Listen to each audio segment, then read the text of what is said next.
Well, hello, my beautiful friend, and welcome again to what are we in number 7?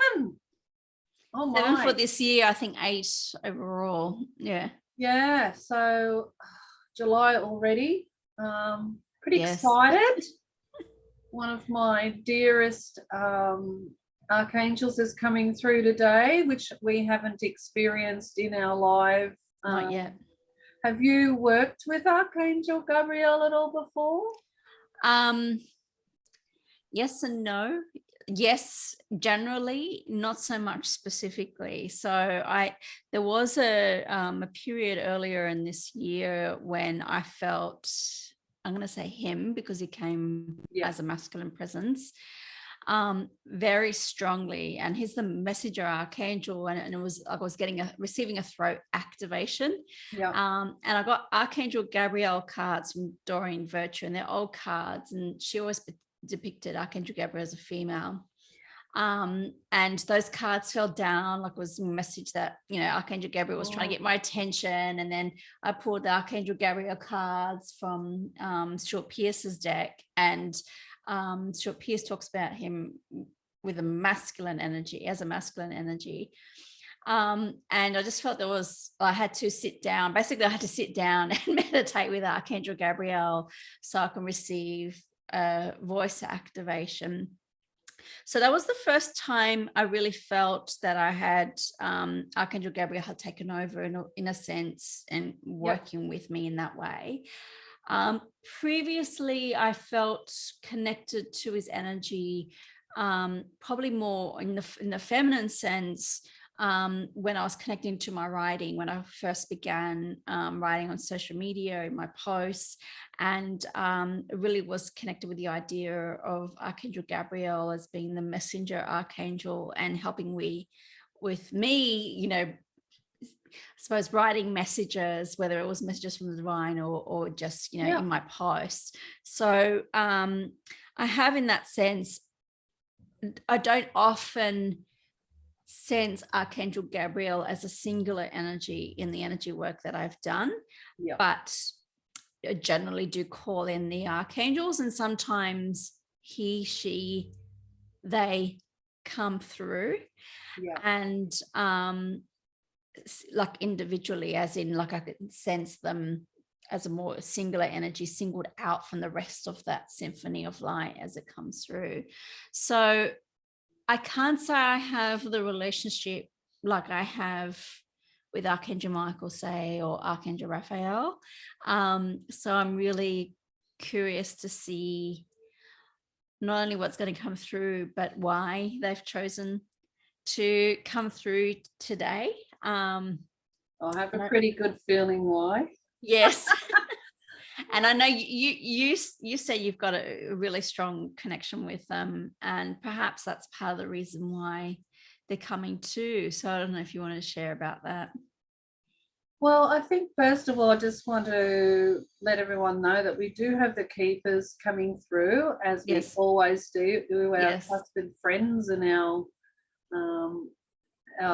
sort of people that the crew that holds the container of everything that we do on this Soul Sisters channeling. Yes. And also Ariavea, your Andromedan Guides are coming today. And then, of course, as we said, Archangel Gabrielle. But I first encountered Gabrielle when I went through my awakening about 5 years ago, and I hit my rock bottom, went through my awakening and thought, well, what else is there in the world? And next thing I was presented with these 3 magical angels kept coming into my life, and I thought, well, I'm going to have to investigate angels more. And that was, of course, my trusted guide, Archangel Michael, who's with me all the time, and then Archangel Raphael and Archangel Gabrielle. And a powerful trinity. Yeah, and I also sense Gabrielle as masculine sometimes and feminine other times. So that's something I really want to probably bring into our conversation today. That sensing of how we do tend to pick the both sides of that balancing point. And the reason for that, whereas others you sort of feel more of a masculine energy or a feminine energy. But well, Gabrielle, it can go either way depending on the communication. But yeah, very, very attracted to Gabrielle. So I'm really excited to have them all here today. It's just so much fun doing these every month. Yes. And I'm very interested to see which way it goes. I have a feeling it's going to go a certain way today, but we'll just see. The keepers always set us up for success. They do. I myself have hardly done any preparation.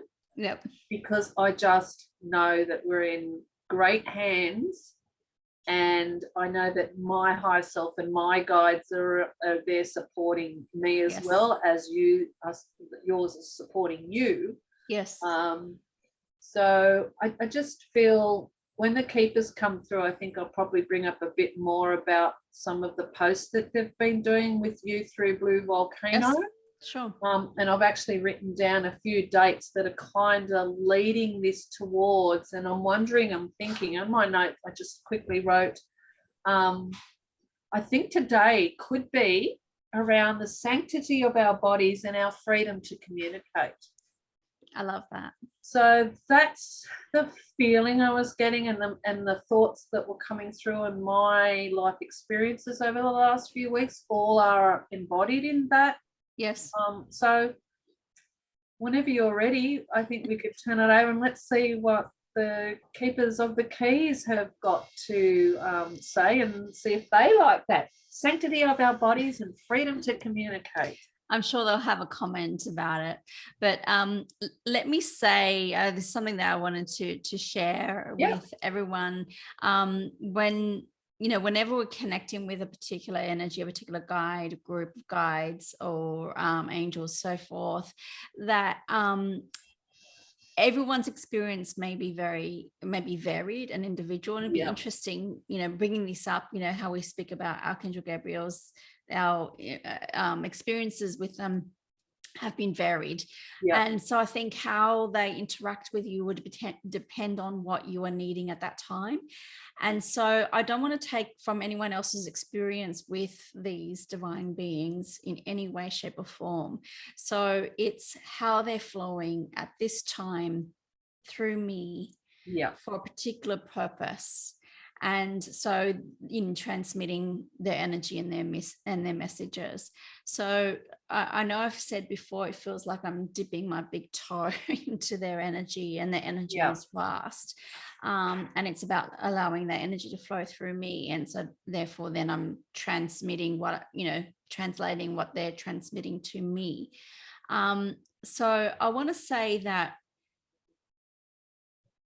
basically it's opening up for another level of connection to them, and anyone can connect to them. So I don't want anyone to see me as either claiming that, you're the one and only that can channel. I'm the only conduit. That's not it at all.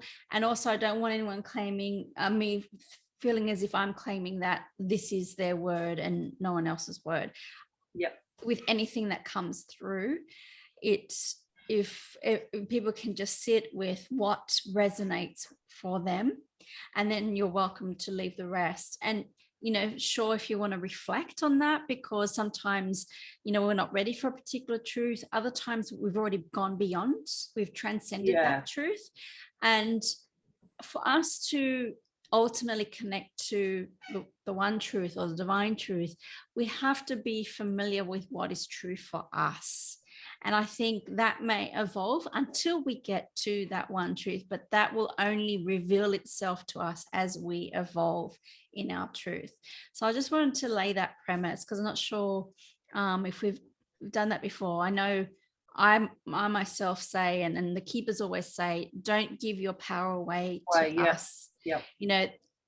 Allow this to be an experience, and if it gives something to you that's positive, then that's what you can take away from that. And that's what we hope that in sharing these conversations that people will take away from this, a positive experience or an insight or a healing sometimes, or even or certainly a chance to attune or connect to their energy. And I think that reflects back to our sovereignty too. We have the right to choose, and we get to use our discernment. Exactly. So if it feels good, go with it. And if it doesn't, and for me also, I know that I can go back over something from a year ago that we may have done where we've connected, and I wouldn't have heard that, or I don't remember hearing that, and go, oh wow, that applies now. Like, but it was from a year ago. And and like you say, other things I'm like, oh yeah, I totally get that, I've been through that. So yeah, no, that was great, a great reminder. So thank you very much, Vicky. No, you're welcome. I thought, I just wanted to be clear in how people receive these channelings, and I hope people enjoy them and benefit from them, and that's why we're sharing this in a public way. Well, I think we have got the angel of communication, so I think that's a great way to lay a basis of clear communication right at the beginning. It is really, it really is. And certainly I've never channeled Archangel Gabriel before, so I was almost kind of surprised, even a little bit shocked that they wanted to come through.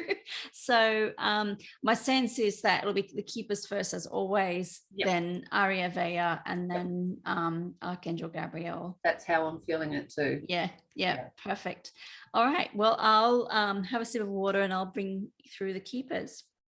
Wonderful. I'll do the same.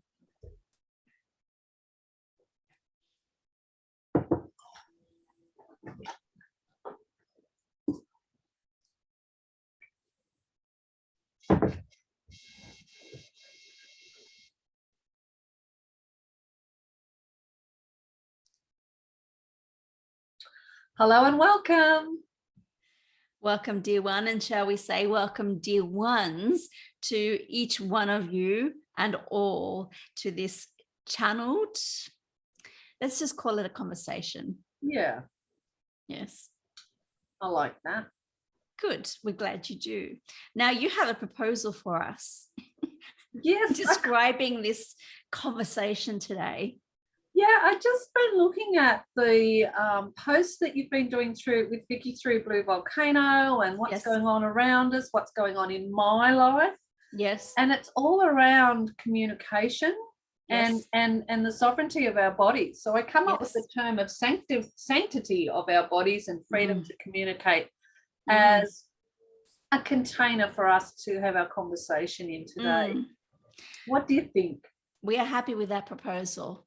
Wonderful. Though it will be a broad theme, and let us say we'll weave in and out of this, but you'll see the connection as it relates to all of that. And we feel that these are both important areas to be exploring, and they are certainly coming up very much in your consciousness, both collectively as well as individually. And there are many things, and we know why Archangel Gabriel has chosen to come through today. When you're looking at that freedom of expression, that freedom of communication, being the messenger archangel, and they have a very particular purpose in coming through today. Yeah, wonderful.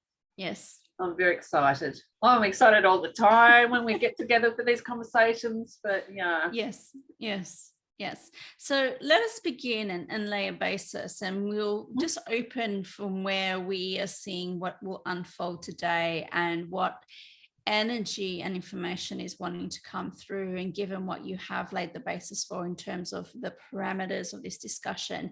And let us say we're not bound by these parameters, but we are contained by it in a loving way.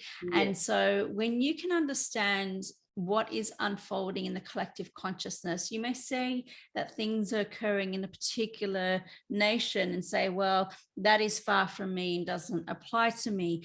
What affects one affects the all. And it has really raised things in the collective consciousness. So let us talk about the sanctity of the body to begin with. In the sanctity of the body, there are many layers to this conversation, and we are eager to explore all of them.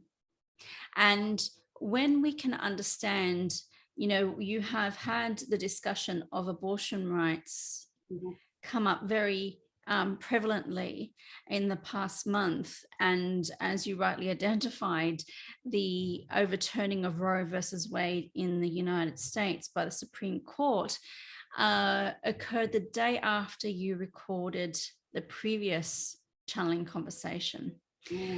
So while it's been a month since that occurred, there is still a lot that is unfolding in relation to that, in relation to the sanctity of the bodies.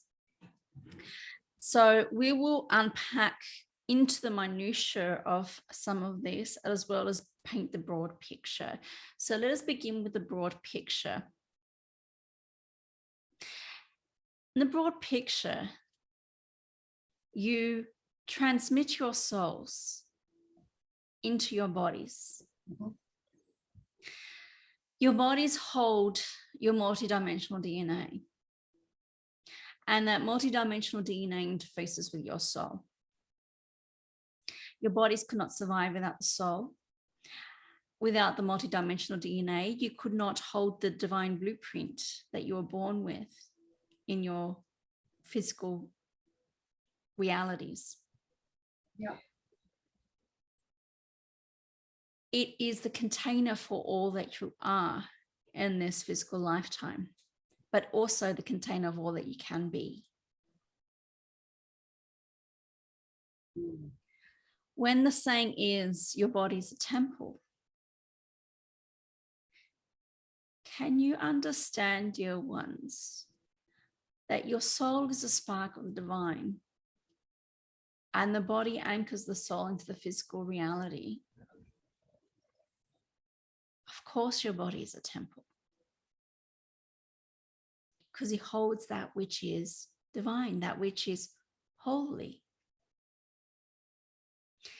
So for you to not have sanctity of your bodies in any way, shape, or form means that there's an impingement upon your soul expression and your soul freedom. So here comes the other thing.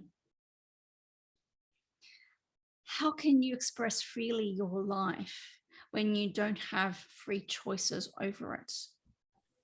Yeah. So let us use the example of abortion rights.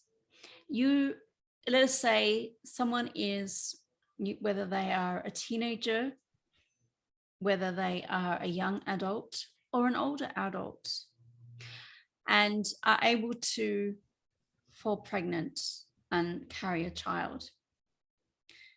Now, the choices that individual may make in that moment about whether to carry to term, to birth a child, is life-changing.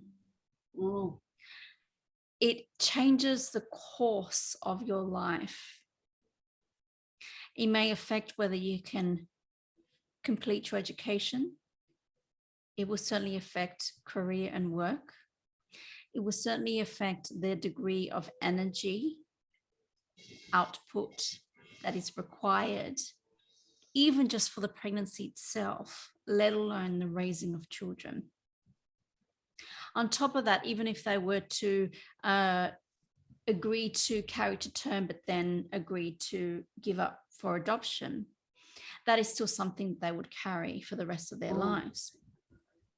You are forever changed by any pregnancy and birth.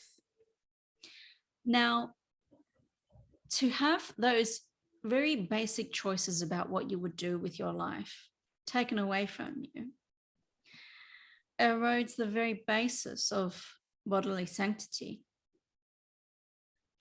Whether you choose to be a parent, a mother, is one of the biggest decisions that you could make, a personal one, a very personal one.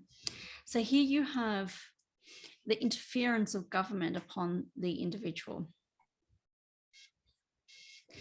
And what we see is very interesting. We see a dichotomy. We have the same people who purport to allow freedoms to business and economies, the ones who want to impinge and infringe upon bodily freedoms. So those who allow free markets to run rampant without regulation and who therefore would exploit workers are the same people who are saying we must regulate people's bodies. This is a dichotomy that is paradoxical, certainly. Imbalance, definitely. Mm-hmm. And does not support the growth and the freedom of any individual within that society and culture. And there's much that we can still continue to speak of in terms of the soul coming into whether an embryo, whether a fetus, whether a baby. If people want to discuss what some may call their moral issue. Yep. What we would say, and it may be ironic to have what you would call a group of angels speak to you about separating church and state, religion and government.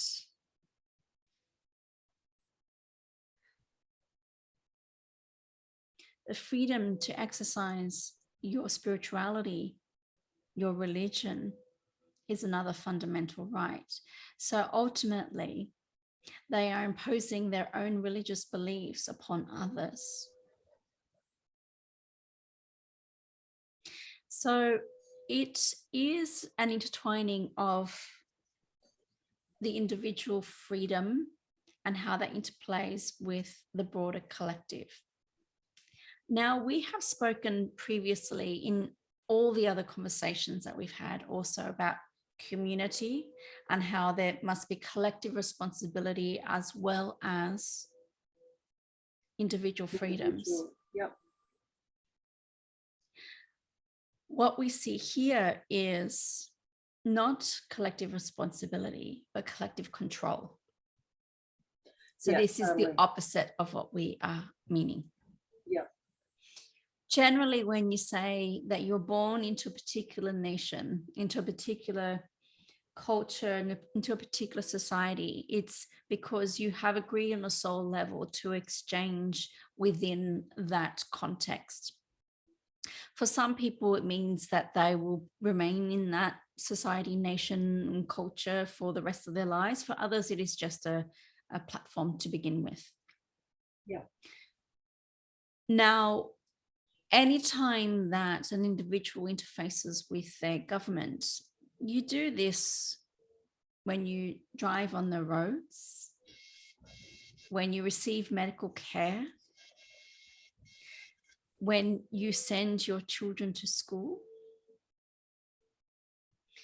when you register your vehicles. In other words, there are many interfaces that you may have with government. Government is there to serve you. It is there to serve you. Now, and there is an exchange for that service. You pay your taxes, and in return, you receive these services. Because individually, you could not create a road. You could not build a hospital, and you could not build a school. Now, for some may go, actually, I could. Well, if that is for you, we encourage you, dear ones, because there are some who are here to bring in new paradigms. But let us say broadly, not each individual person is going to do that. You may choose to homeschool your children. That is a choice.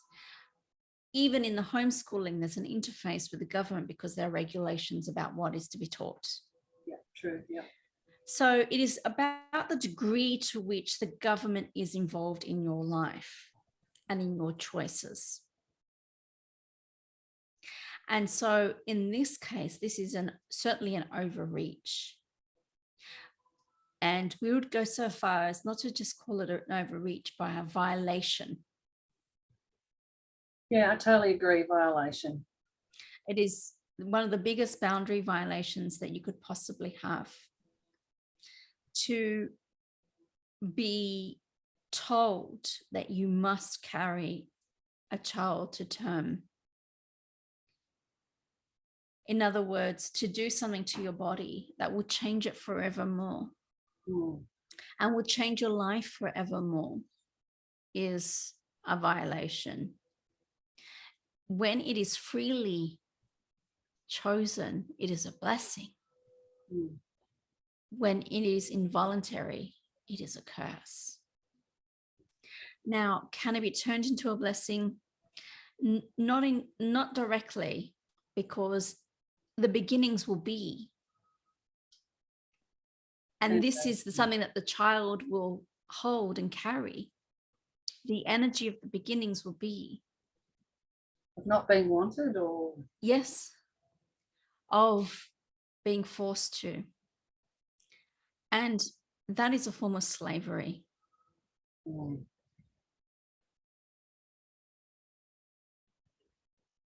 Because that labor, and we don't necessarily only mean the birthing labor, the labor of women and those who can birth, to carry in their bodies a child for 9 months is one of the greatest expenditures of energy your body can ever undergo. And then the labor of whether breastfeeding or bottle feeding, of caring for that child for years to come. That is labor. And in the way your societies are structured, you're not paid for that labor. It's unpaid labor. Yet it supports the continuation of your societies and cultures.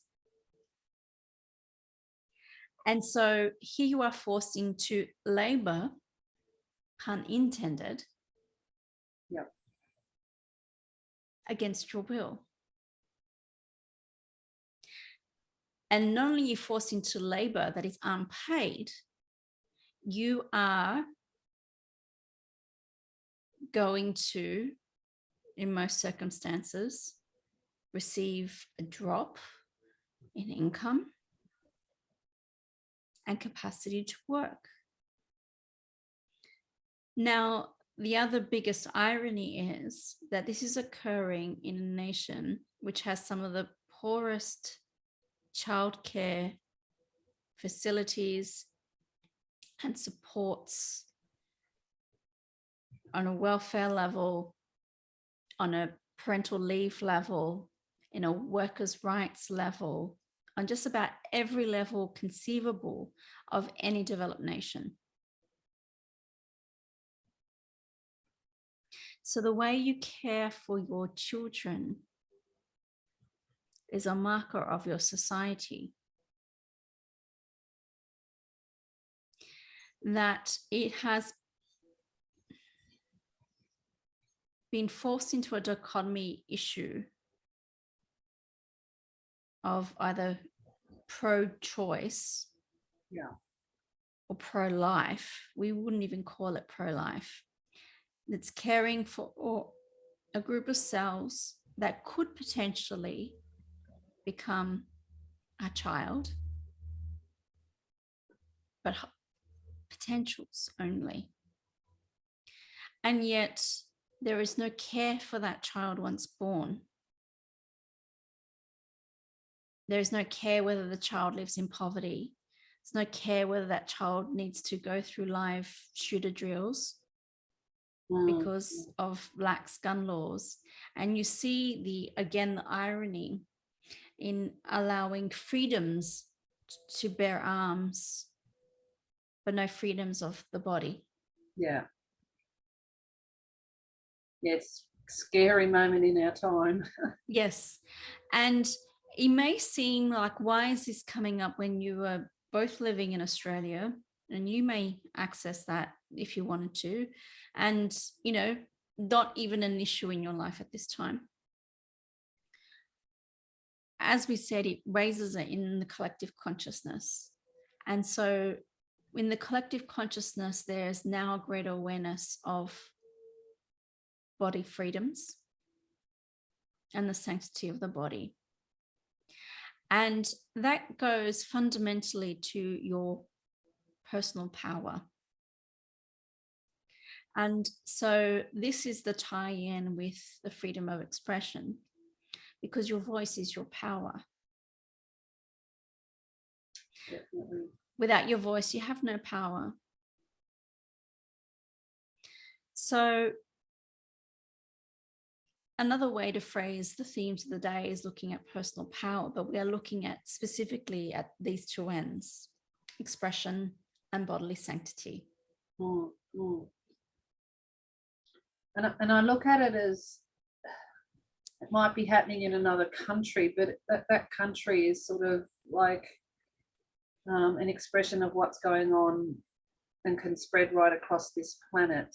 Yes. And it's also like, what else can they change? Mm. You know, how far can this go? You know, is it going to spread to undoing of same-sex marriages, or where else is this going to go with take away from bodily rights, then personal rights? And yes. And it's and I think it's just like you hear in the spiritual community a lot of this dark force, light forces stuff like now. Yes. And I think it really is those dark forces just trying to scramble for that last bit of control, because they're feeling the loss. Yes, it is control. Let us speak to that.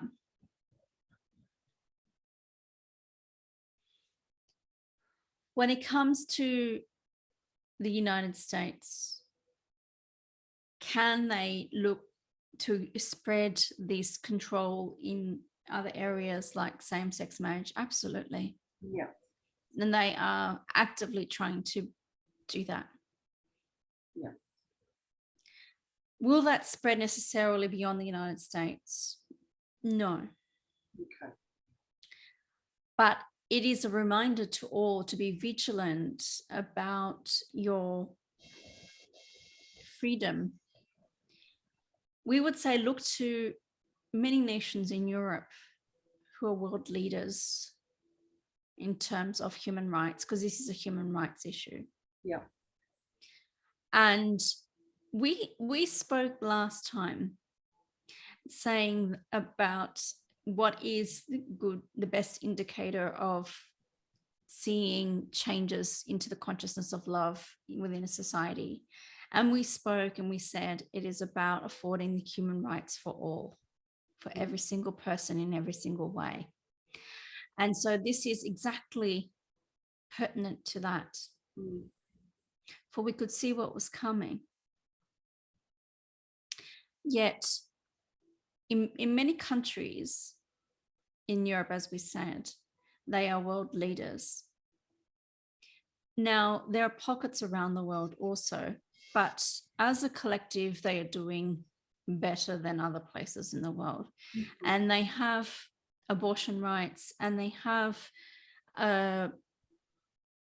generous parental leave rights, workers' rights, and supports for children and families and communities.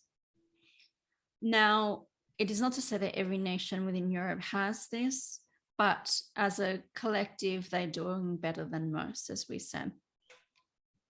So it is more family-friendly, more child-friendly. In our message today, and today is Thursday, 21st of July, we said with the Council of Light that the way a society treats its children is a measure of that society. And to look at how you treat your children is to look at how you treat the people around those children. For those children depend on those people around them. So the environment that they're in, the schools that they go to, the neighborhoods and communities they belong to, the housing they are able to access, whether they can even be fed. There's a formula shortage in the United States as we speak. And some of that is because of corporate greed. The rampant freedoms afforded to economies and organizations and businesses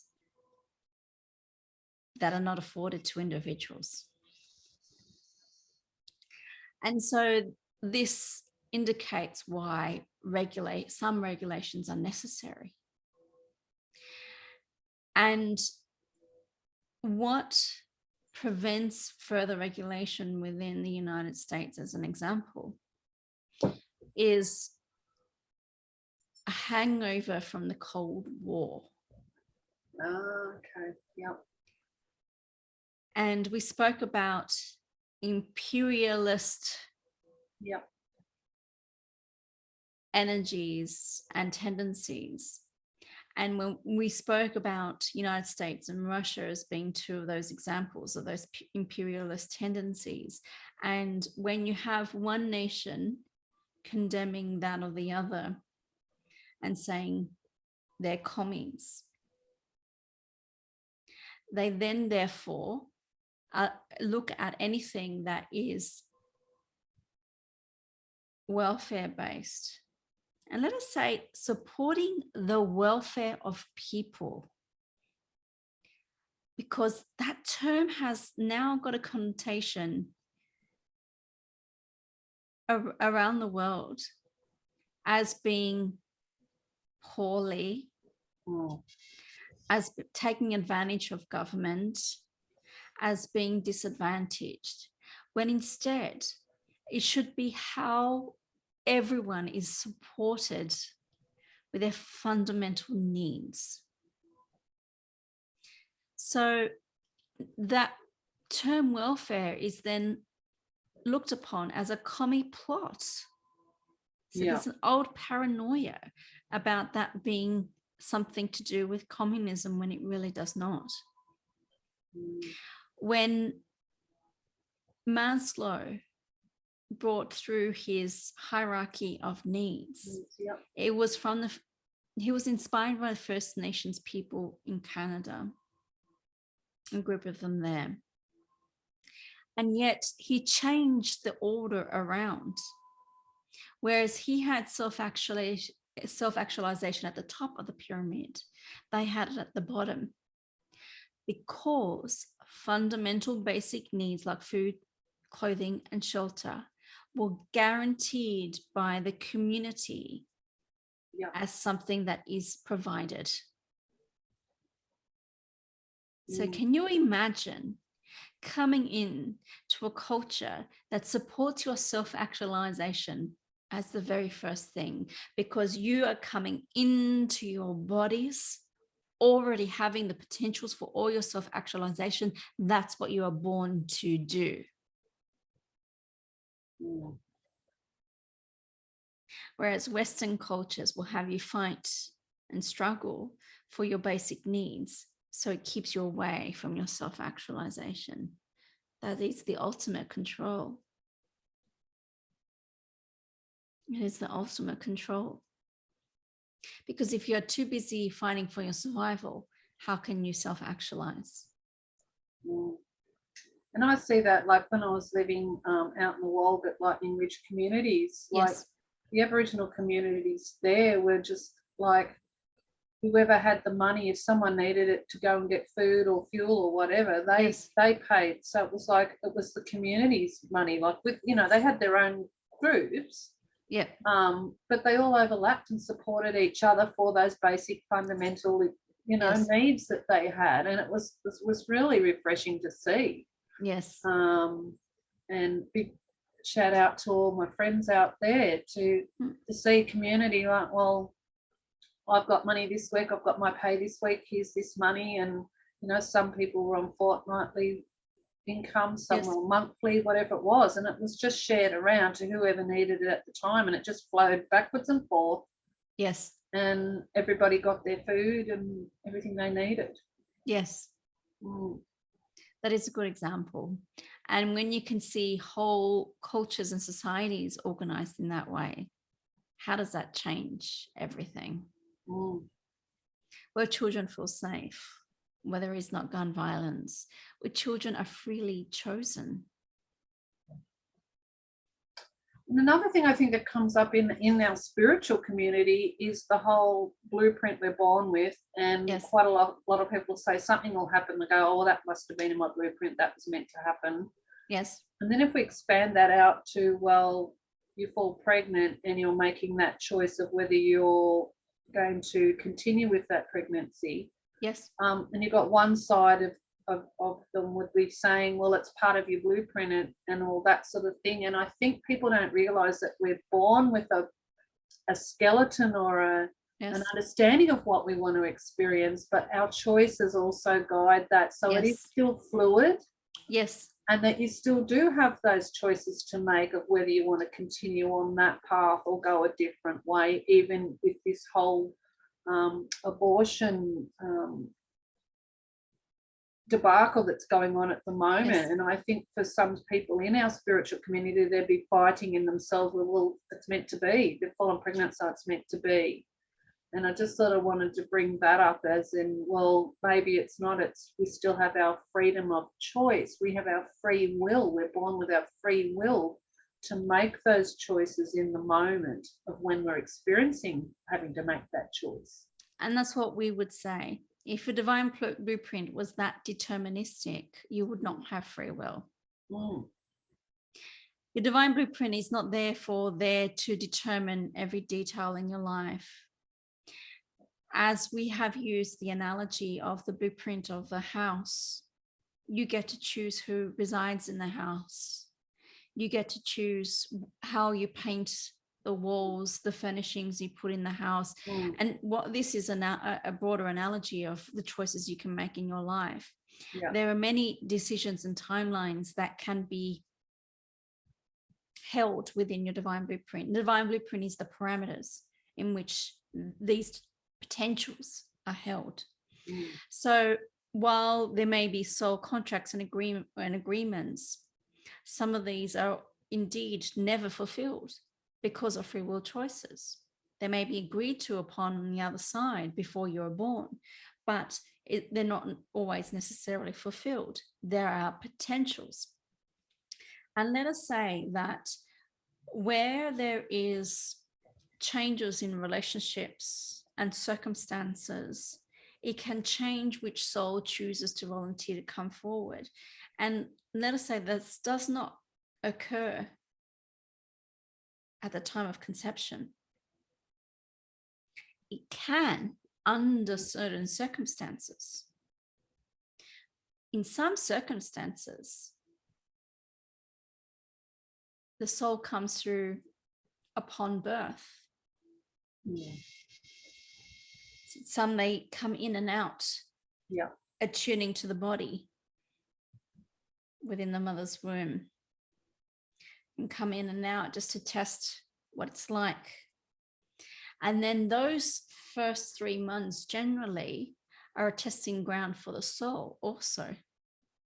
How does the DNA fit? How does it fit within their divine blueprint? How does it fit within what they are wanting?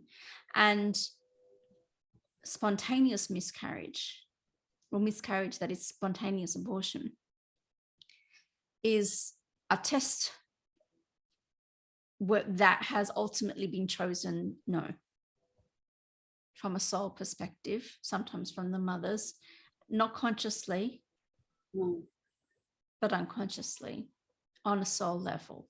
It's an agreement by all the souls. A chosen abortion is just an agreement that is made more consciously. It's the only difference between spontaneous abortions and non-spontaneous abortions.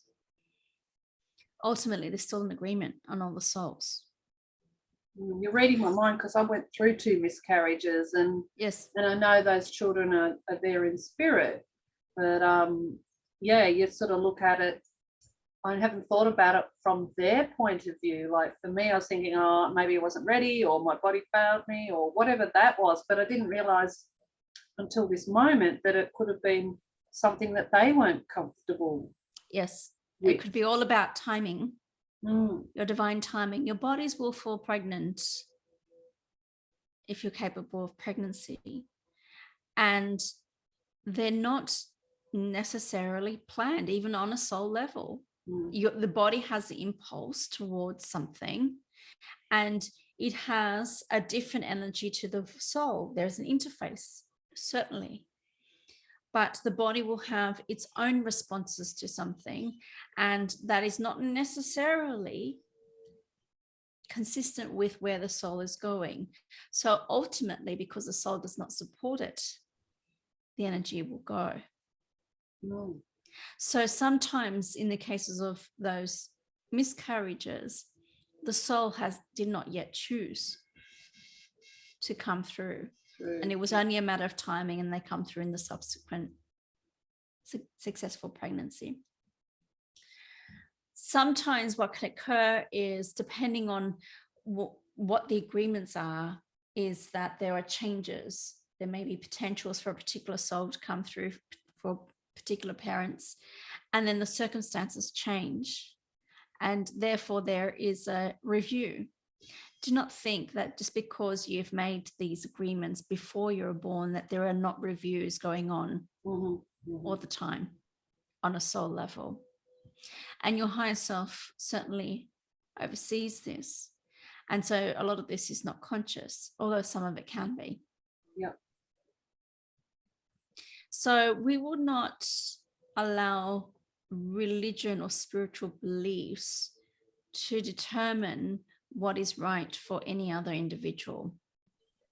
You may, of course, you're free to choose your beliefs and act accordingly, for that is your free will choice.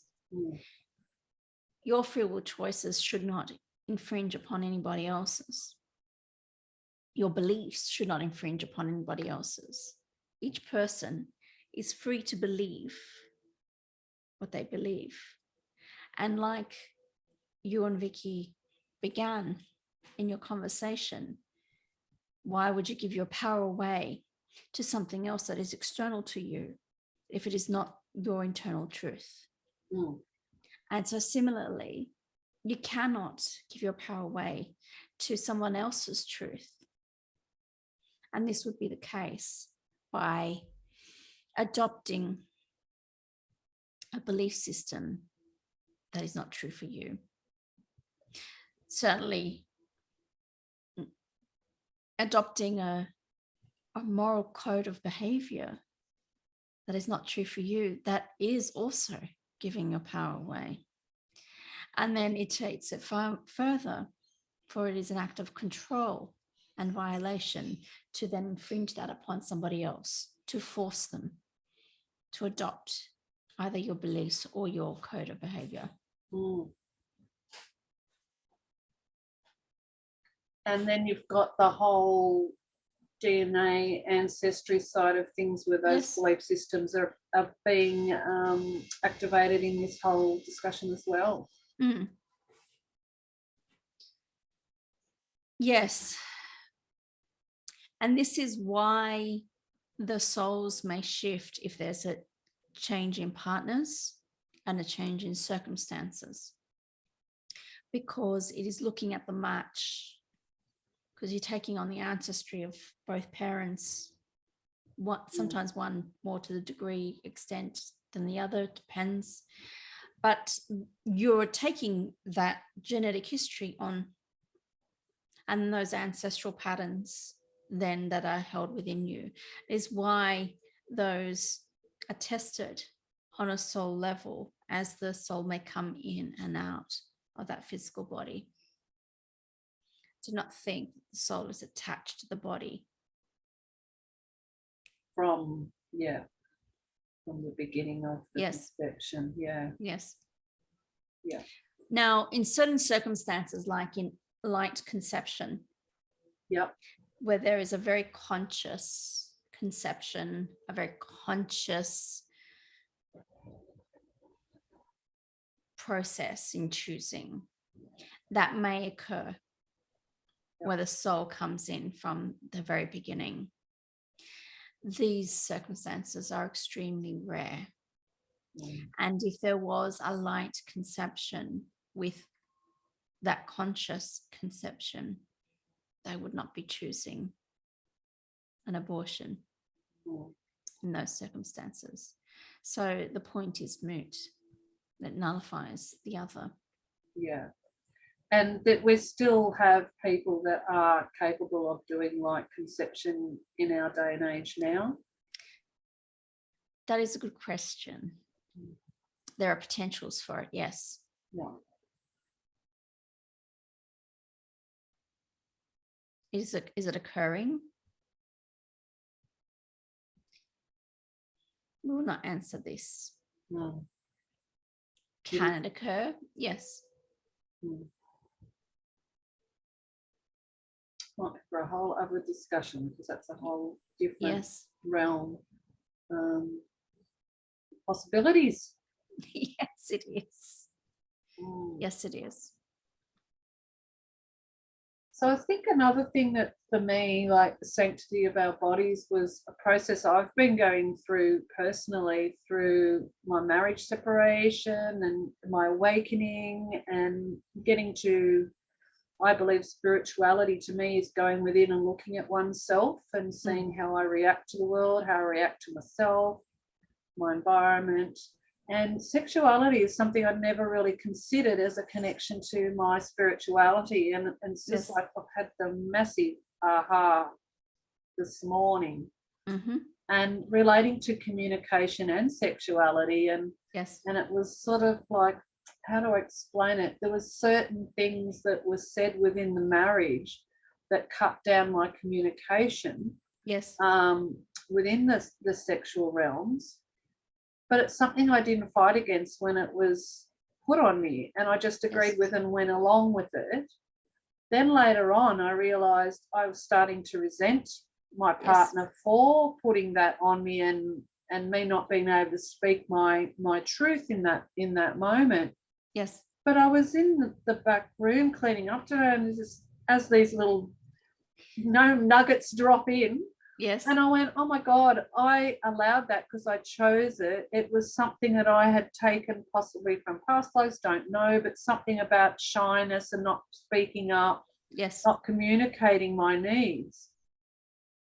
Was when he did lay that rule down, it was like I went along with it so easy. And I realised only in that moment, oh my God, I've been blaming him all these years for that. Yes. When it was actually something that I carried already, and I went along with it so easily. So it was like, and then I've realized now I don't have to abide by those rules. I've had this release of, and my term this week's been, I'm free to be me. So I can say what I want and I can verbalize. Now the verbalizing was what it was all around, was actually speaking it. Yes. And I feel now that I'm in a place that my next partner that comes along, I will be in a place where I will be able to say exactly what it is that I want to experience or share in my divine rights. So it's like, wow, these things that we blame others for, I had this awakening of, wow, sometimes it's already within us, and it's been accentuated by a partner or mirrored back to us by a partner for us to see it and see what we want to do with it. Yes. Well, it's interesting because in the moment that you agreed with him, you gave away your power to him. Yeah. And that is ultimately what you resented. Because you are the one that gave the power away, you could always reclaim it as you have. And remember, if your voice is your power, and now being able to express what you want, you're able to reclaim your power, your personal power. And part of your personal power is your sexual power. Your sexuality is part of the sanctity of your bodies. So sexuality cannot be apart from your awakening. It has to be a necessary part of it. And yet here we are talking about those groups which would infringe upon bodily autonomy in relation to abortion rights or any human rights for that matter, have the greatest taboos when it comes to sexuality and sexual freedom. Whether being free to love who you love and be with who you wish to be with, or the shame that is placed upon the very act which creates life. This is another dichotomy. The shame factor is huge. Sexual shame is rife. And it is particularly placed on women. And it is something that is prevalent throughout Western societies and cultures. And we would say around the globe, you see these issues, some more than others. But even in your Western cultures that are deemed to be freer than others, it is still rife within them. So you are placing the greatest sexual shame upon the very ones who are capable of giving birth, and therefore making them give birth, but then also shaming them for the very act which created that life.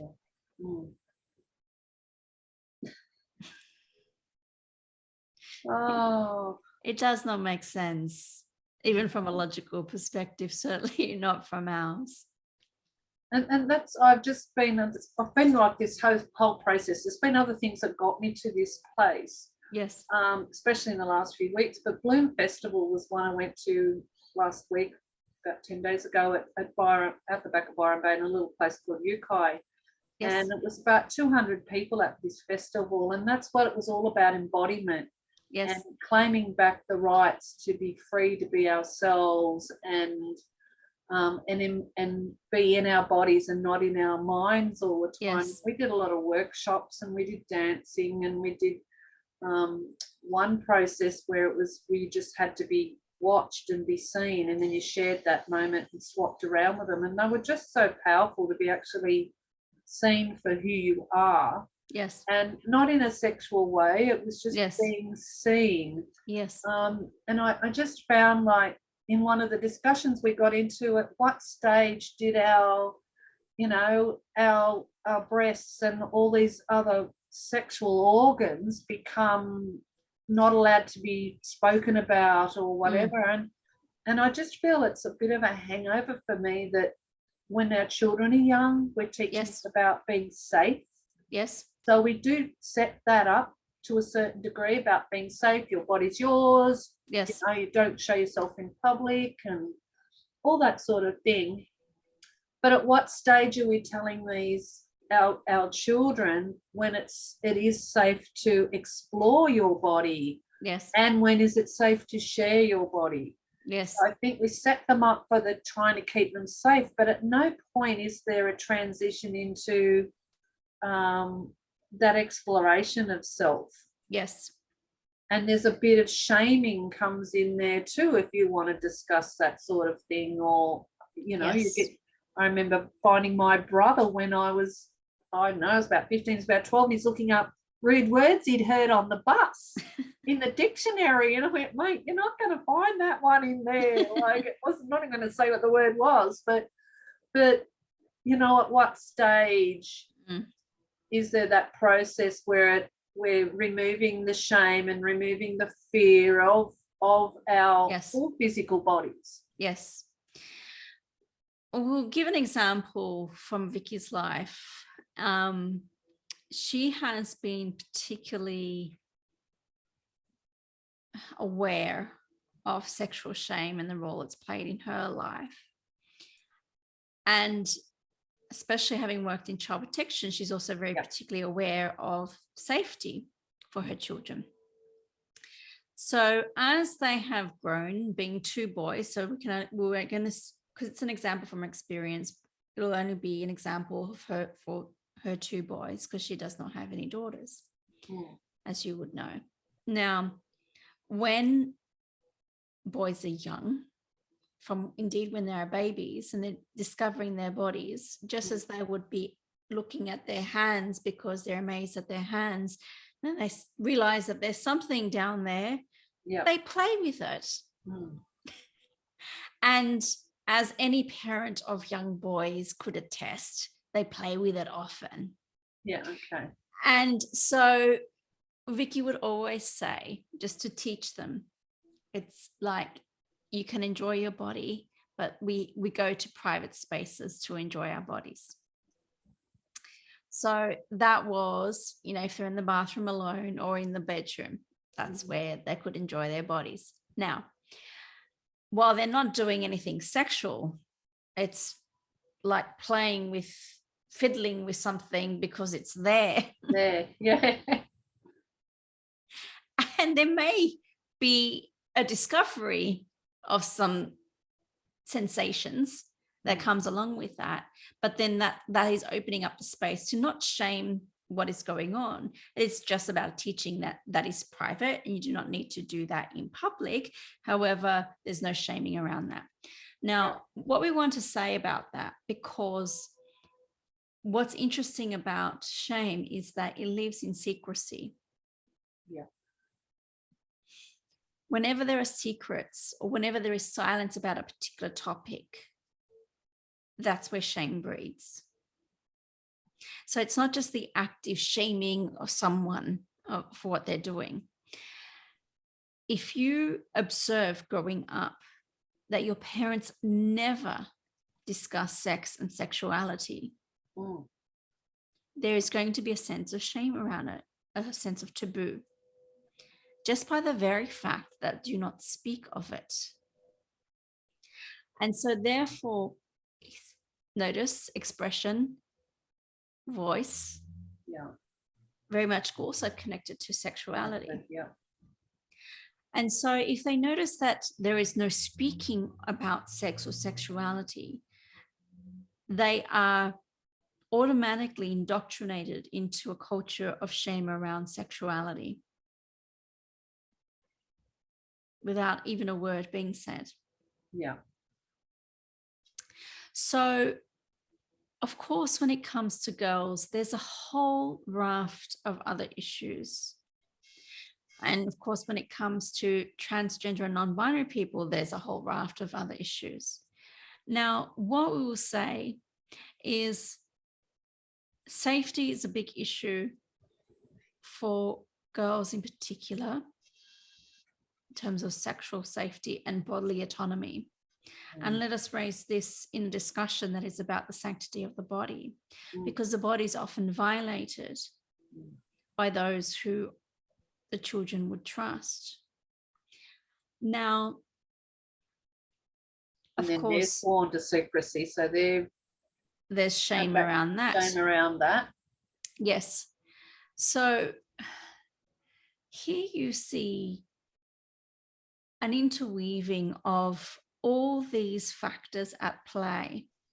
And certainly there is little discussion around all of that. And so then you have that sanctity of the body violated in that sexual way. Then there's the sanctity of the body violated in control. And you see that in coercive control and domestic and family violence. And now you see that, and there was the case very famously and publicly aired in the United States, where one party was suing the other for defamation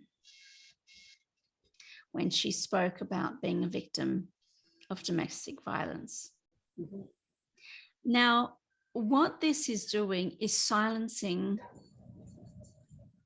those who've experienced coercive control and domestic violence. So here again is freedom of expression. And notice that when it comes to sheer numbers, predominantly women are the greater victims in terms of numbers of this, and not only just in sheer numbers, but in terms of the lethality of what and the violence of what they're experiencing. So to how violent, the degree to which how violent their experience is, and of course how lethal that experience is also. Yeah. So if women or any person cannot speak about their experiences, how can they reclaim their power? If your voice is your power. Mm. So when you speak to the forces within the collective, dark or light, these are some of the forces at play, those which would diminish anyone's freedom of expression, as well as the sanctity of their bodies. Now, this is a very old energy that belongs to the old earth. This energy will not move into the new earth. Yeah. And you're right in saying is that when the old is dying, it's like a wounded animal. Mm. It sometimes brings up the biggest fight, the fiercest fight. It can become vicious and unpredictable. Now, a lot of this is steeped in misogyny and patriarchy. These are one of these nefarious forces, if you will, for it is not about balance and integration. It is not about equality and equity for all. Certainly not about human rights for all. So if you think of it more as a collective energy, you don't need to personify it in any way. People, when they seek to personify these forces and by giving it a face, a name, it gives it power. So you're therefore giving power to an energy that you do not wish to give power to. So what we would say is when you trust and put faith in the divine to lead you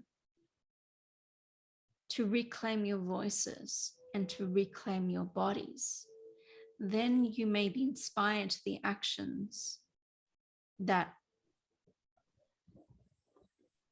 you're inspired to move into to help create this new earth. As we've said before, for some that is by dismantling the old. Yeah. For others, it's in rebuilding, in building the new. Yeah, creation. Yeah. Yes. And so if you put your energies into that rather than focusing on what is evil, what is not, because what you focus on expands. So if you're looking for dark forces, you'll find dark forces. And yet, why would you do that to yourselves? Mm.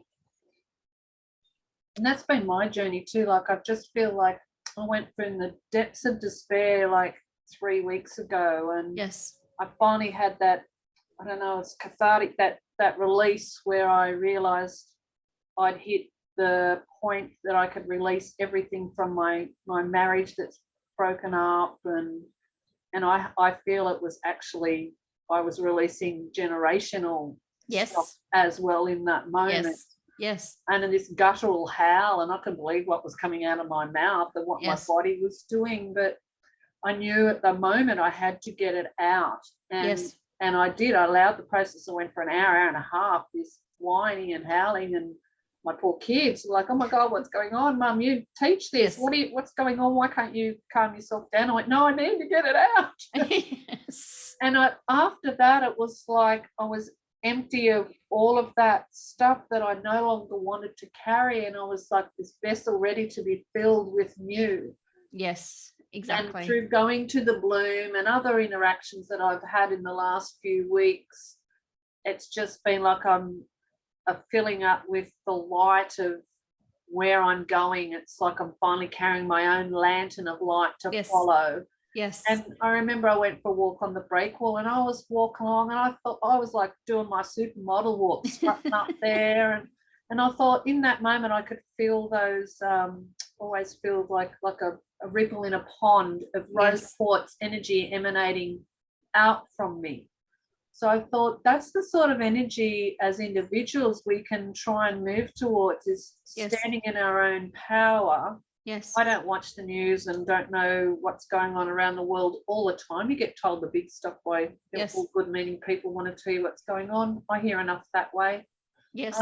But I feel like I'm that beacon now that I've finally filled myself up, and I'm feeling like, wow, these last couple of years of absolute up and down, up and down, up and down have been so worthwhile for the joy I feel within myself now and about where I'm going and who I am. And it's just, I think with this whole thing, if we could all do that whole work on our individual, which then will send out energy to the collective as well.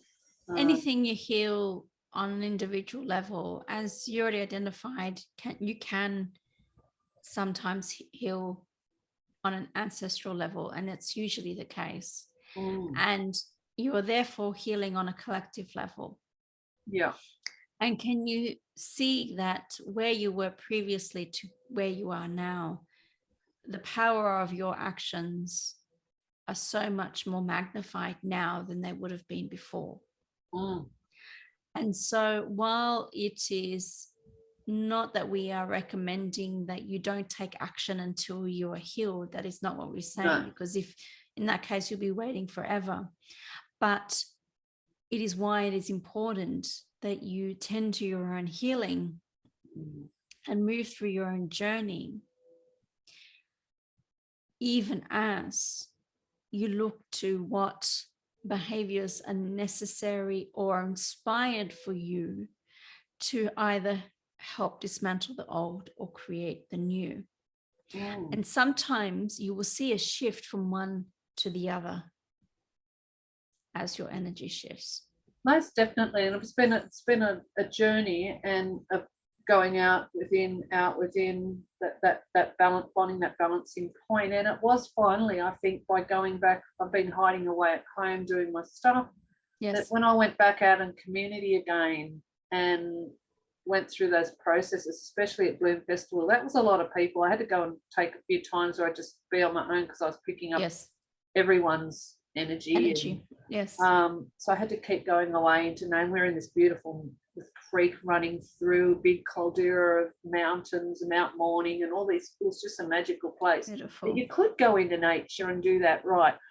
And then I was burning my resins and that sort of thing. But when I could step back in with the community, I was learning and so much more about myself through the interaction with the community. So yeah, it's been an enlightening journey, and especially the last month. And and I do feel like there might be a lot of turmoil going on in our world. Yes.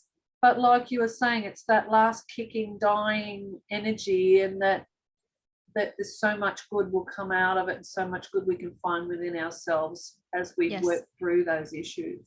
Yes. Yes. So 2022 was never meant to be an easy year in the sense of all this coming up. And that is very much because of that older energy coming up as well, even as you're receiving activations and energy upgrades and awakenings, and amidst all of that and still going about your daily lives. Now, it will probably, looking at the potentials, be like that until 2024. And where there will be a greater shift into the light then. Yeah. Now, it's not to say, oh, that's so far away, I'm going to feel bad about that. Or it's not to say that, oh, I can, be passive until then. that's not so far. I can just grin and bear it until then. These are not the responses that we are inspiring you towards. We are saying this to be clear that it is a period that you're moving through, and life will present to you what is necessary for you to move towards. And if anything that is occurring within the collective, like we have spoken about, helps you to reflect, and this is the other service, that how it comes up within the collective consciousness, how it can serve you to look at this and say, okay, it is not happening in my country, but it's happening there. And if it's happening there, it can happen here, is one thing. But even if you're like to any certainty say it can't happen here, you would still look and say, these people are my brothers and sisters, and what affects them affects me. What affects one affects the all. If one is not free, no one is free. There is an old, as we said before, imperialist energy that is still dying, clinging on. Yes. And those who benefited from that energy, that structure, are the ones that are still holding on. So who were the ones that benefited? Often the colonialists, often white, usually white, male, wealthy, who had access to social power. Now, not everyone benefits in the same way.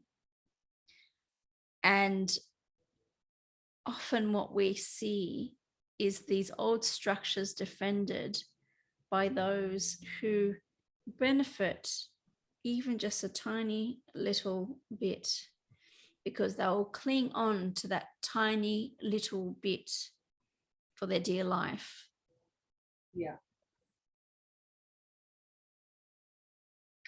And so that's why you see the white supremacist groups growing in number at this time.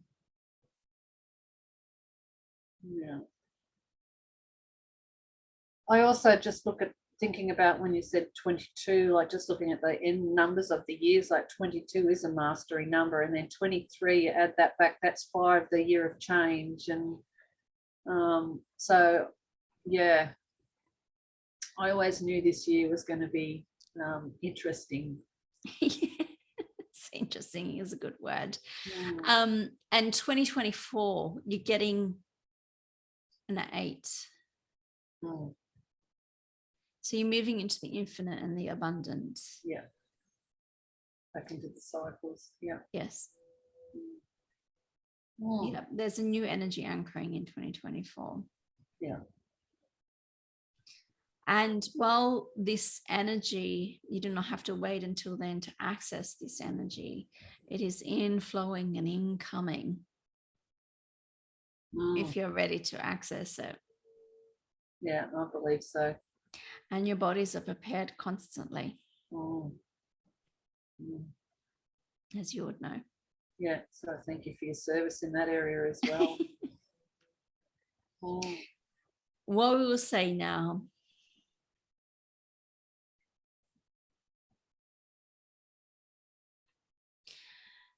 we're going to bring in a brief message from the Council of Light. Okay. And then we will allow our energy to step back. Allow Ariavea to come through. We're going to merge with the Council of Light to bring through this message. Thank you.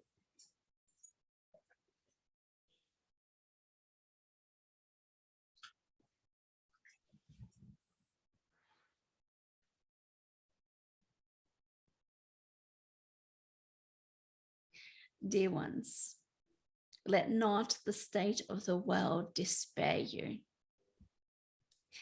Let not the state of the world shackle you. Let not the state of the world disempower you. For your power is connected to the source, to the divine, to all that is. And while you may see many instances of your personal power infringed upon, even violated on a human level, know that no one on a divine level can do this for you. Let us say that many within what you would call the spiritual field would confuse one with the other. And because your divine power cannot be infringed upon, then diminish and dismiss what is occurring on a human level. This is not what we would say for you to do. We have all looked at injustices around the world, and we seek to serve all of humanity, to lift you up out of injustice into the consciousness of love that is Christ consciousness. And so let us present this bigger picture to you all. Did not Jesus lift up the very people who were set aside by society at the time? Was not his example one to include and be inclusive of all?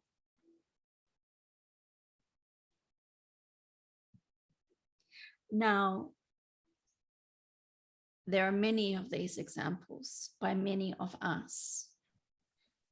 What we wish to share here is that when you go true to teachings, none of this will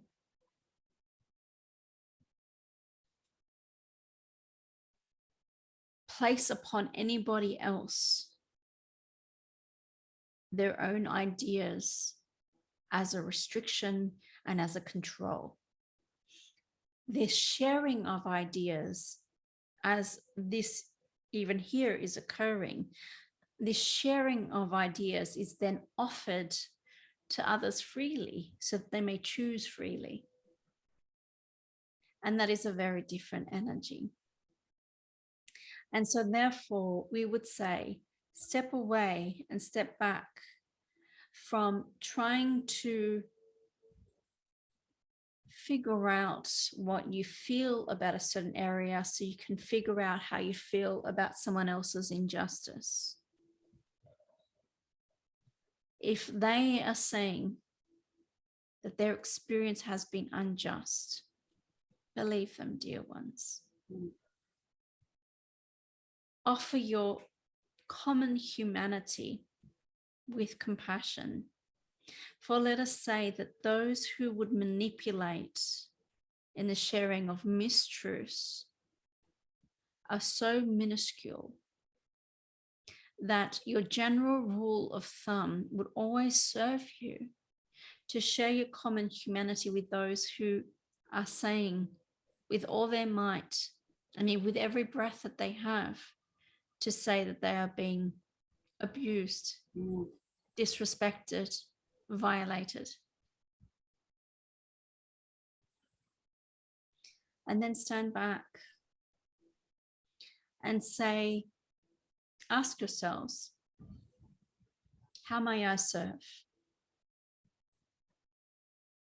How may I serve this person within my broader community and society?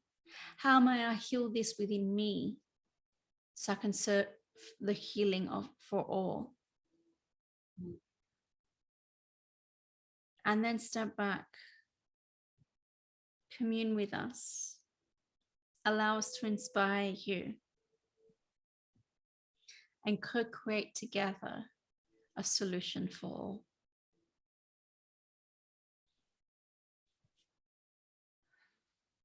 And so it is.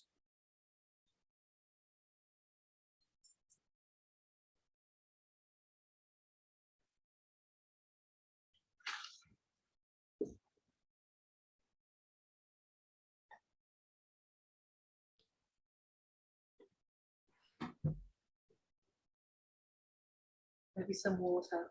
Yes. Always a good idea.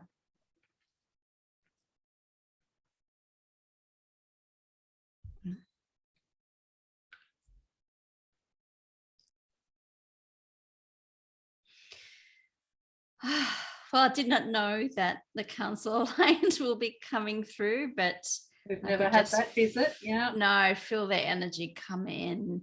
And for those who've been following on the daily messages and the weekly messages from the Keepers of the Keys, they have evolved in the sense that often it's a combined energy with the Council of Light. And sometimes they have been allowing more and more different light beings to take the reins and share a message. Like we've had Mother Isis, we've had Archangel Zadkiel, Mother Mary, and so it's been interesting. And I've spoken, maybe perhaps not in this forum, but that I've been going through an energy upgrade for 3 months, and that landed the beginning of this month, and that was connecting more strongly with the Council of Light. So now I'm able to do this more and more, but yeah, I hadn't planned that or hadn't known about that beforehand, so it was a surprise for me. Well, it was some of the posts that you've been doing, and Mother Isis was one of the ones on the 7th, if anyone wants to go back and see what we're talking about. But on the 7th of July was where we were talking about the Temple of Creation. And then the 11th was around our desires, and then the 13th was reconnecting with our bodies, and all of this was all linking into where we've gone today. And it's just, I just love the process, how I get my sparks of ideas and then I do a little bit of checking and go, okay, and it all unfolds here. Look, I think embodiment, you were speaking of embodiment, I think it's so important. And when we have an embodied spirituality, and it's why I talk about integrating the two worlds, and really there's the integrating of human and divine. And I think possibly we weren't able to do this previously, or it was reserved for those who were masters, because the energy of the earth just wasn't supportive of it as the way it is now. And while perhaps in the past, we needed to transcend our bodies to get to where we needed to go, now we can be very much in our bodies and do that. And that actually is the process of what we are doing and moving through, so that we can be spiritual in our human bodies, be divine in our human bodies. And this is, for me, that this is I'm passionate about it, because everything that my work is all about is being embodied. So I love that we're having this discussion. Yeah, it's I just love that we can bring up any subject and hear some beautiful divine inspiration from our guides and the collective in the non-physical realms, that can sort of help us see a bit more sense about what's going on and look at it from different points of view. Yes, exactly. I think that's really great. All right, so we've got Ariavea coming up. Now, we did meet them back in March. They came up and introduced themselves in March, and they are your Andromedan Guides. Yes. They did at that time speak that they were working with you because of your work with balance and in integration. Yes. So do you want to say a bit more about them before we go into meeting them again today? I will say that they're a group of 18 Andromedan Guides. Yes. And they are part of the Order of Melchizedek. So they're part of that lineage as a group of teachers and light beings working to spread the light throughout the cosmos. And I have this card on my desk to remind me that I'm connected to that energy, and the Order of Melchizedek card. And so that, and because it particularly depicts the light, it's a reminder for me of that lineage. And so they're part of the broader collective energy of Aria, that is the Symphony of Light. So all the guides, ascended masters, angels, spirit animals who are connected with me and who work with me energetically as I do the energy work that I do. So they are part of that broader collective as well. Beautiful.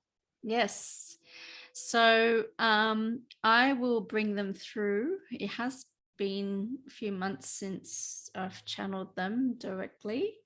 And I'm curious to see what comes through.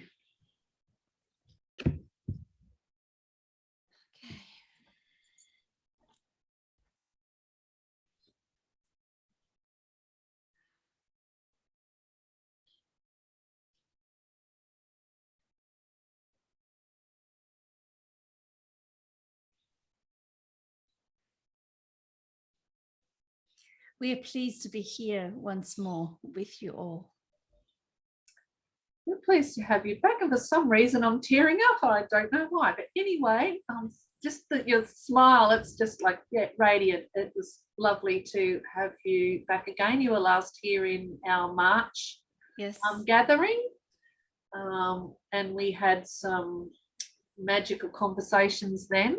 Yes. So I'd probably like to open up with what is it you would like to introduce today for today's conversation.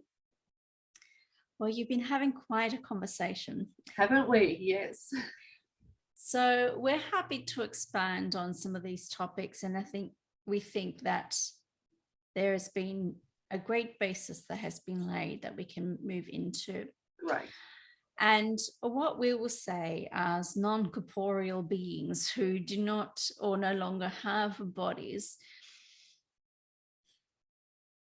we would reiterate and reinforce all that you've spoken about the body and the human body. For it is the reason why you were here, dear ones. What we will say is that if you were not here to be in your bodies, you would not have chosen to incarnate at this time. And you could have remained with us in the non-physical, happily dancing along in a very joyous and loving place where there is not the contrast that you're experiencing now. But then you would have missed out on the opportunity to expand humanity's evolution as well as your own individual soul evolution. And it is the reason why you have volunteered, and we're eager to be here now, no matter what you may feel being in your bodies. And as we've said before, when it comes to those who identify as starseeds, it can be a bit uncomfortable being in your bodies. And while we know that we spoke about children who've come through differently, particularly in their first lifetimes in physical bodies, they can find it difficult to adjust to these physical vehicles. And so you may see that as, for some, developmental delays, for others as being autistic, for others for having sensory processing challenges. It is all about some challenges in interfacing the soul with the body. For others, even again, it can be neurological, because it is all about how the body's chemistry interfaces with the light, the soul, the energy. And so therefore you may see this as a challenge. Now, for those of you who have incarnated many times, you old souls, many of you are still star seeds, but are old soul star seeds. In other words, you have had many incarnations upon this earth plane. You may still find it difficult at times to be in the body, for you still have strong remembrances of being free of it. But you may help those brothers and sisters who, and often some of them are your children, to adjust to their bodies because you've had more time to adjust to them and to this physical reality.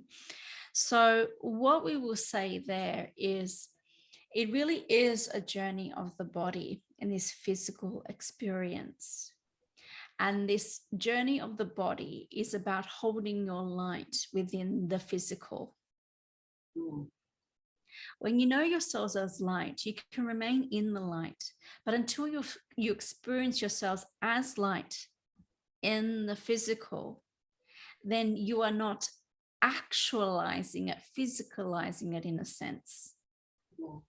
So it's all about how much light can you hold in your bodies, talking about sanctity of your bodies. This is how you can really turn your bodies into the temple. The more you light it up from within, the more holy it becomes, and then the more whole you are.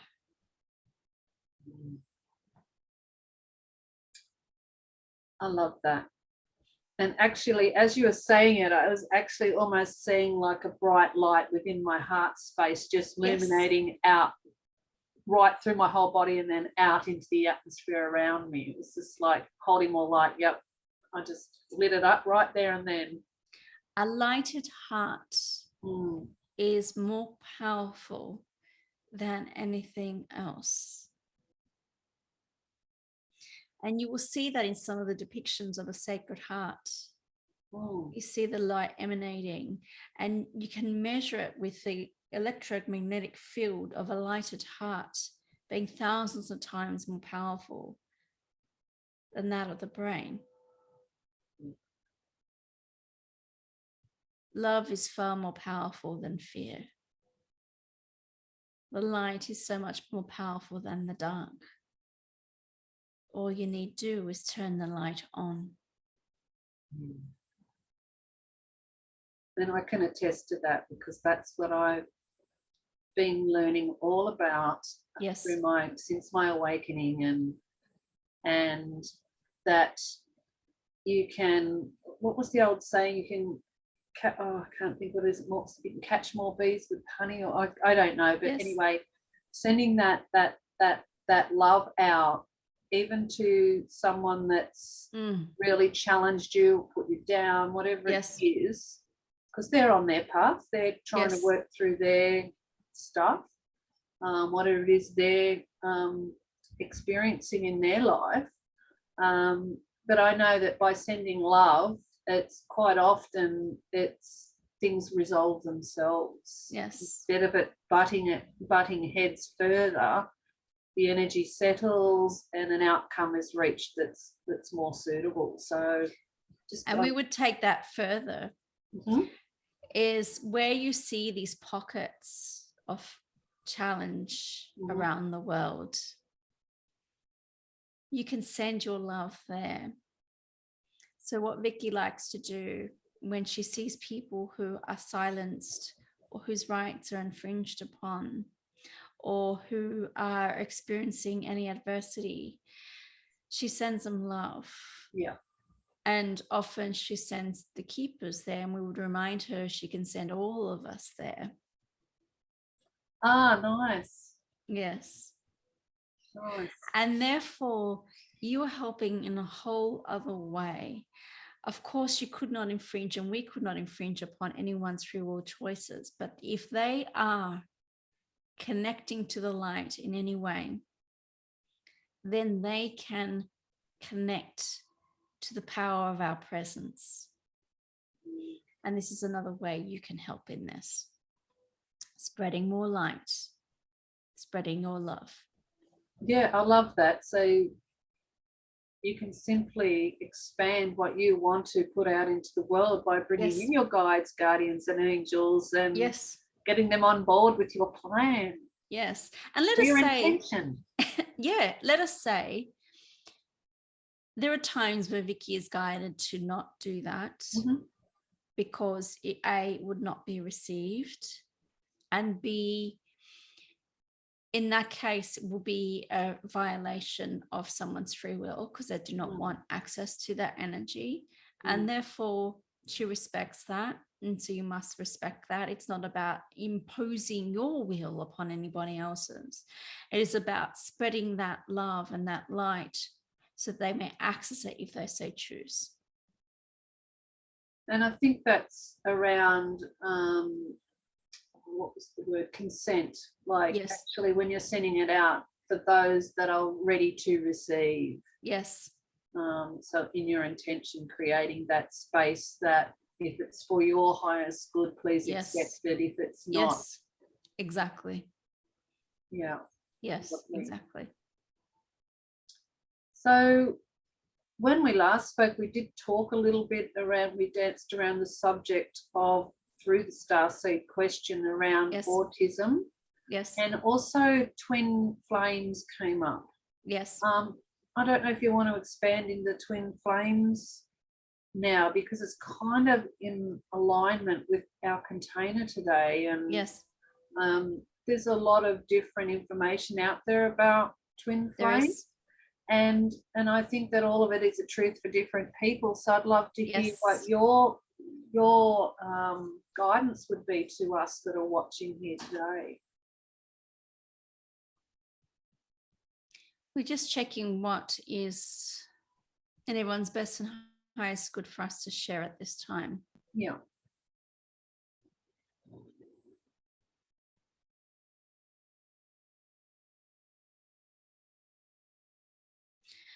First, let us share the basis of a twin flame definition. Now, the twin flame definition is that you literally have half of your soul inhabiting in another person's body, and therefore you are meeting up with the other half of you when you're meeting up with your twin flame. So this is different from a soulmate relationship where you may still be two different souls coming from the same stream or same family of souls. And this can be friends as well as lovers, as well as children and anybody else in those relationships. So the twin flame is a very particular one, and by definition, you only have one. Now, it has certainly been in vogue, so to speak, to talk about twin flame. And while it has come up within the collective consciousness in the last few years, there has also been much misunderstanding. Now, also by definition, anyone who is your twin flame will trigger and catalyze great awakening, soul growth, and healing.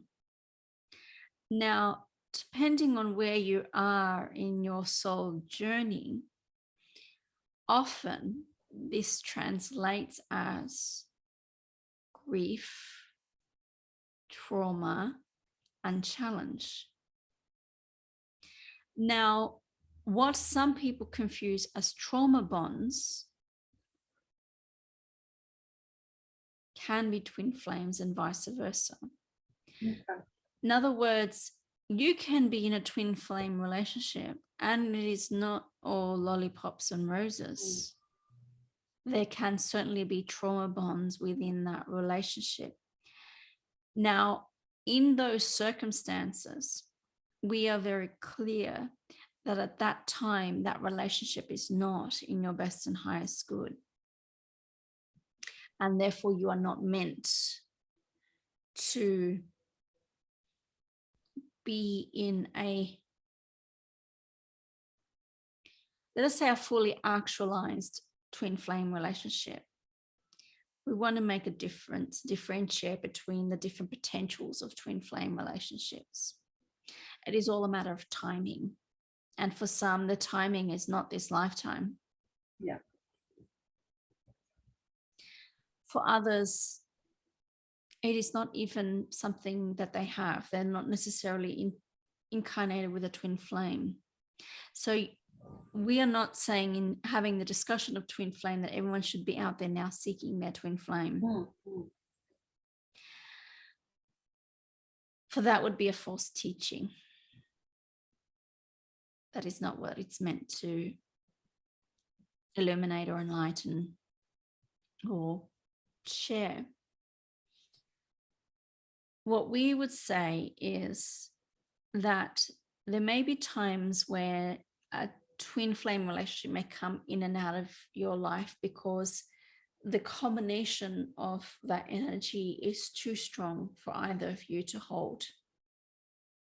So it's very combustible. It can be very fiery.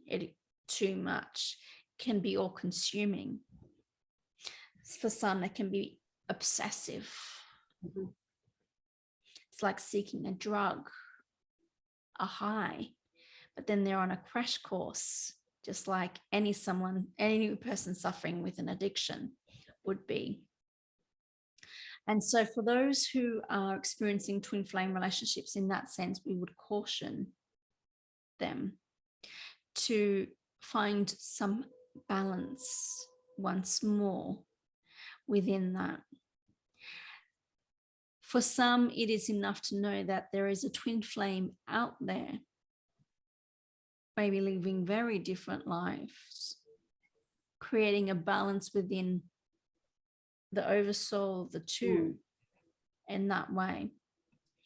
And you have agreed to have different experiences to advance the evolution of the soul more quickly in this way.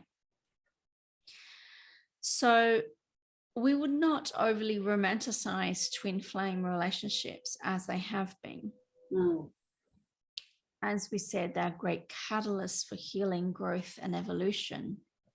And not all accord to that rate of growth, healing, and evolution, for it amplifies the speed and the energy of that which comes through in that relationship. So if there is trauma bonding in a twin flame relationship, then it is indeed a crash course in trauma bonding. If it is any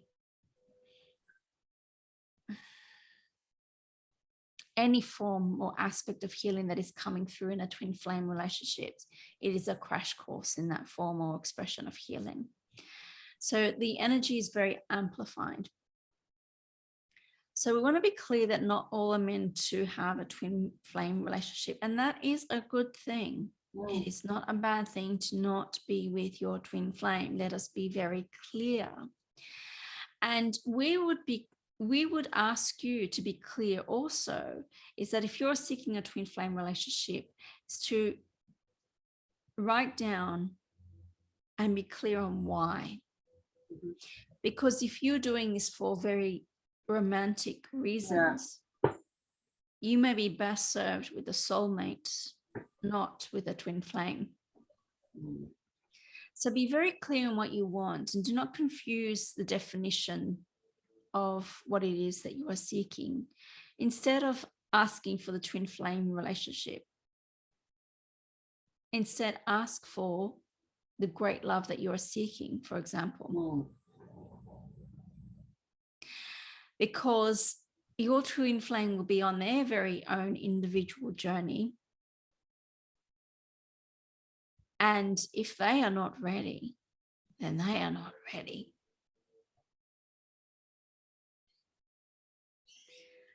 And to force that, again, we're using dramatic language, but it is often the case. It'll be a train wreck,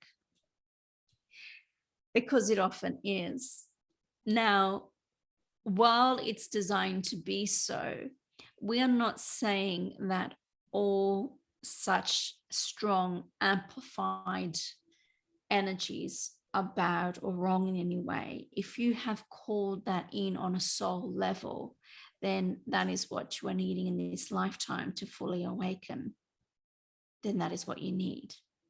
There is not greater worth in a twin flame relationship over another relationship if it's all seeking your own healing, growth, and evolution. So we'll be on, firstly, clear on what it is that you're wanting and how you'll define those relationships, and move beyond what you have heard about them. Move into what is calling you within. For your soul will guide you, whether that is what is for you, whether it's necessary for you or even beneficial for you, whether you even want to know or not know. Let us say it's not always beneficial in knowing who your twin flame is. And there is only one twin, like, because I always thought like the sparks divide and there would be multiple. Yes. You're correct, dear one. Now, this is the other confusion. So we have gone with the traditional definition of twin flame.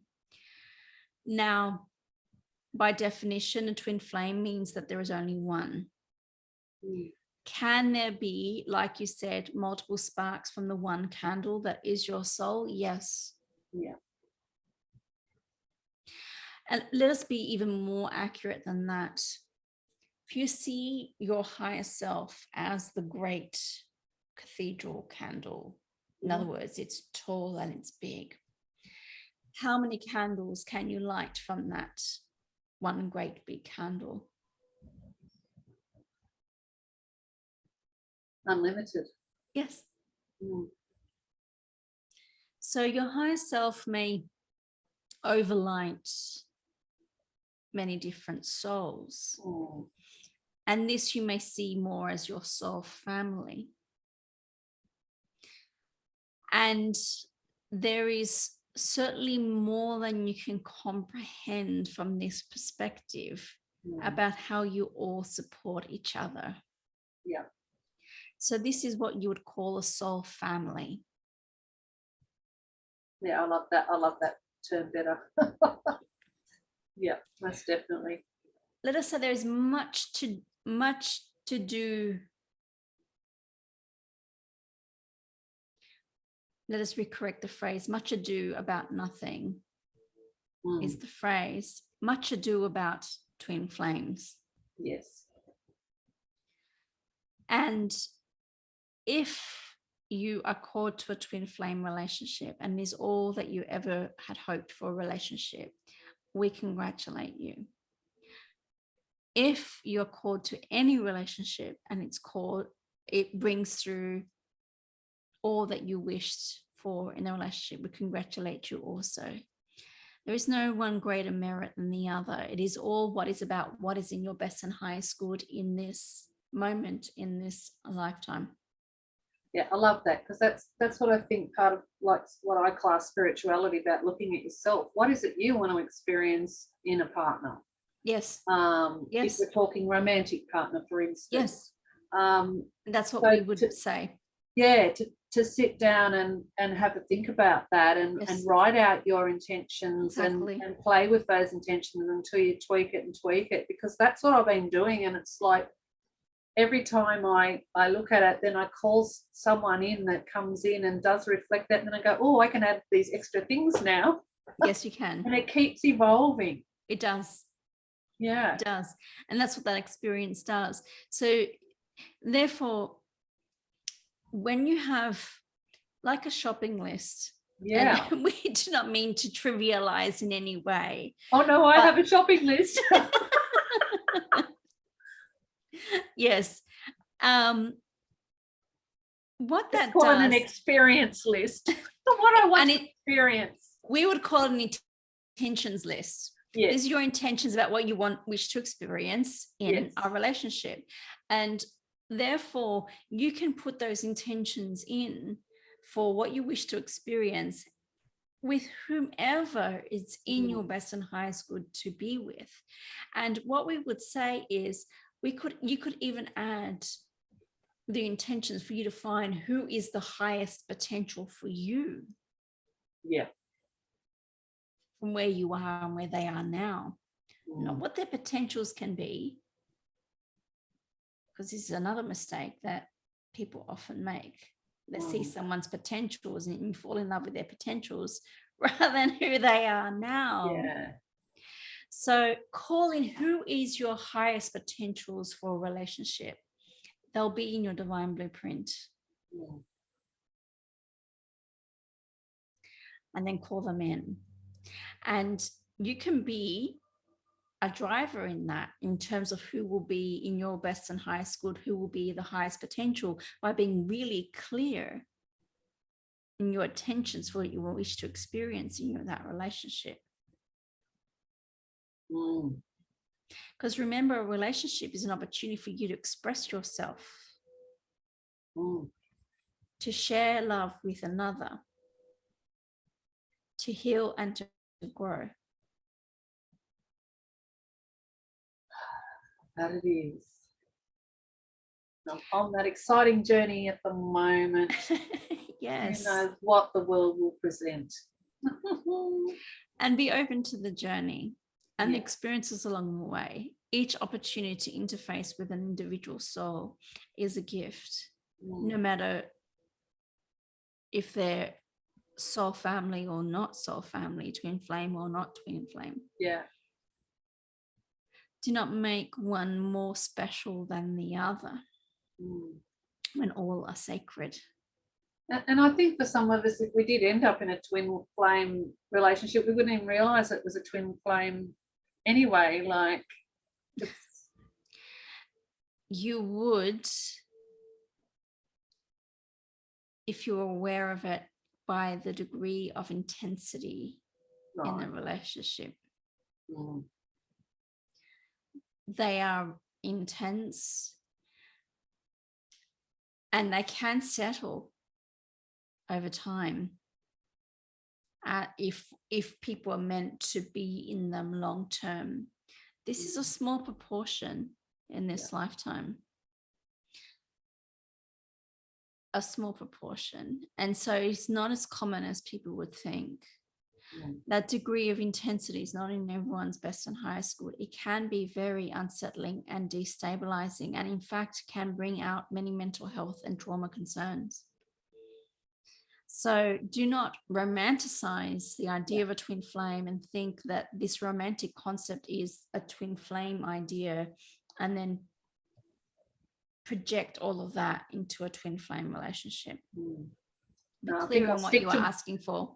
Yeah, I think I'll stick to my intentions list. Yes.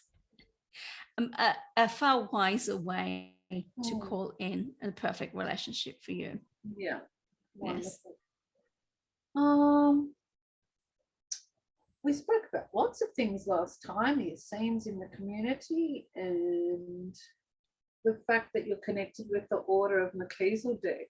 Yes. Do you want to talk more about that order in this moment, or where else would you like to go? Let's talk about that. As we said, the Order of Melchizedek are a group of teachers and light beings here to spread light across the cosmos. And we work with particular groups of people and beings who are resonant with that energy and with those teachings. And as we said, we are resonant with what Vicky's here to bring through about balance and integration. And there is a soul lineage that we share through her Andromedan heritage that has brought the resonance between us. Now, in understanding this, you can then understand how we may, as a collective order, support and co-create with others in corporeal form to bring about balance and harmony, which is synonymous with integration. So when you can understand that there are many branches within the order in terms of where each of us may choose to focus within the spectrum of light, and how we wish to bring that into and express that into the cosmos. And so we have a particular focus on balance and integration. And so that is our particular focus.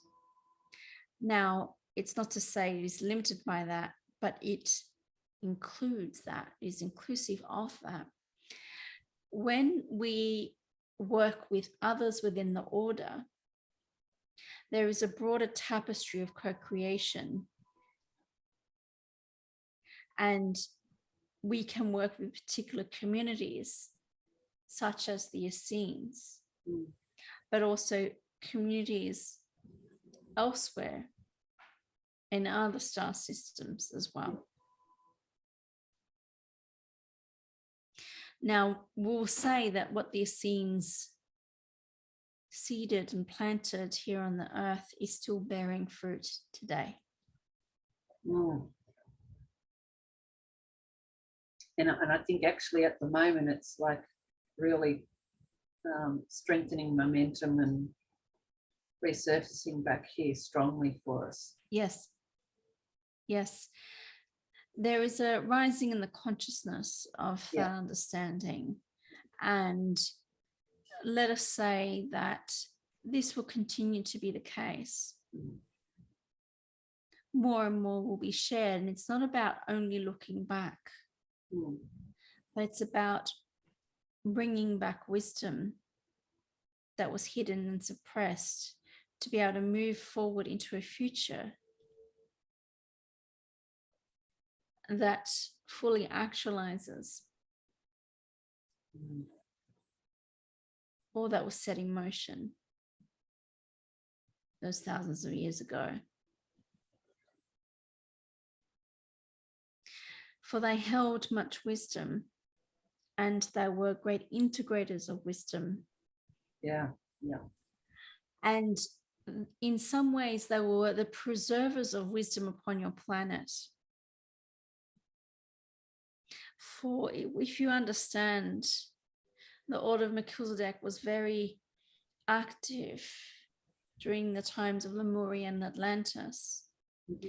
Now, as Atlantis fell, that wisdom dispersed throughout the planet, and the Esseens held the responsibility to integrate the wisdoms that had been dispersed from around the world. And gather. Yes. I often see the word Esseens as essence almost. It's just like consciously Esseens. Yes. Yes. Yeah, I definitely. I quite often look at the word and think that's essence. Yes. Essence of our life. The essence of being human and spiritual at the same time. For they were very balanced and integrated in their lives, in their both spiritual and human lives, and through community as well as individual freedoms, supported the weaving of both human and divine in their day-to-day lives. Yeah. So they were masters at fostering this. Now, let us be clear, because there were pockets of Esseens that were different from others. Yeah. So there were some who were more ascetic, who, like John the Baptist, eschewed the body. And there was a separation from the body. We are not speaking of those Esseens. We are speaking of the Esseens that Yahshua was surrounded by. Mother Mary, Joseph of Arimathea, Anna, Mary Magdalene, and so forth. Yeah. They were a group within the Esseens who integrated body with spirit and were very active in bringing through this teaching. It is why Yahshua's teachings were very balanced and integrated. But when whole swathes of those teachings were cut out, it brought about the imbalance. Yeah. And I thank them for those that were the scribes of that time too, like painstakingly rewriting every word to reproduce what they were gathering and making sure there was more versions available. And I'd be interesting to see what more surfaces and what's found of those original scribes. Vicky spent many lifetimes as a scribe. Vicky did? Both before and after, for these very purposes, in preserving knowledge. But in many cases, the knowledge is preserved within your Akashic records. Yeah, I feel I've had some lifetimes as a scribe as well. Yes. Didn't even realise I had a passion for writing till it came up in the cards one day when I'll have a go, and I went, wow, I really do love that.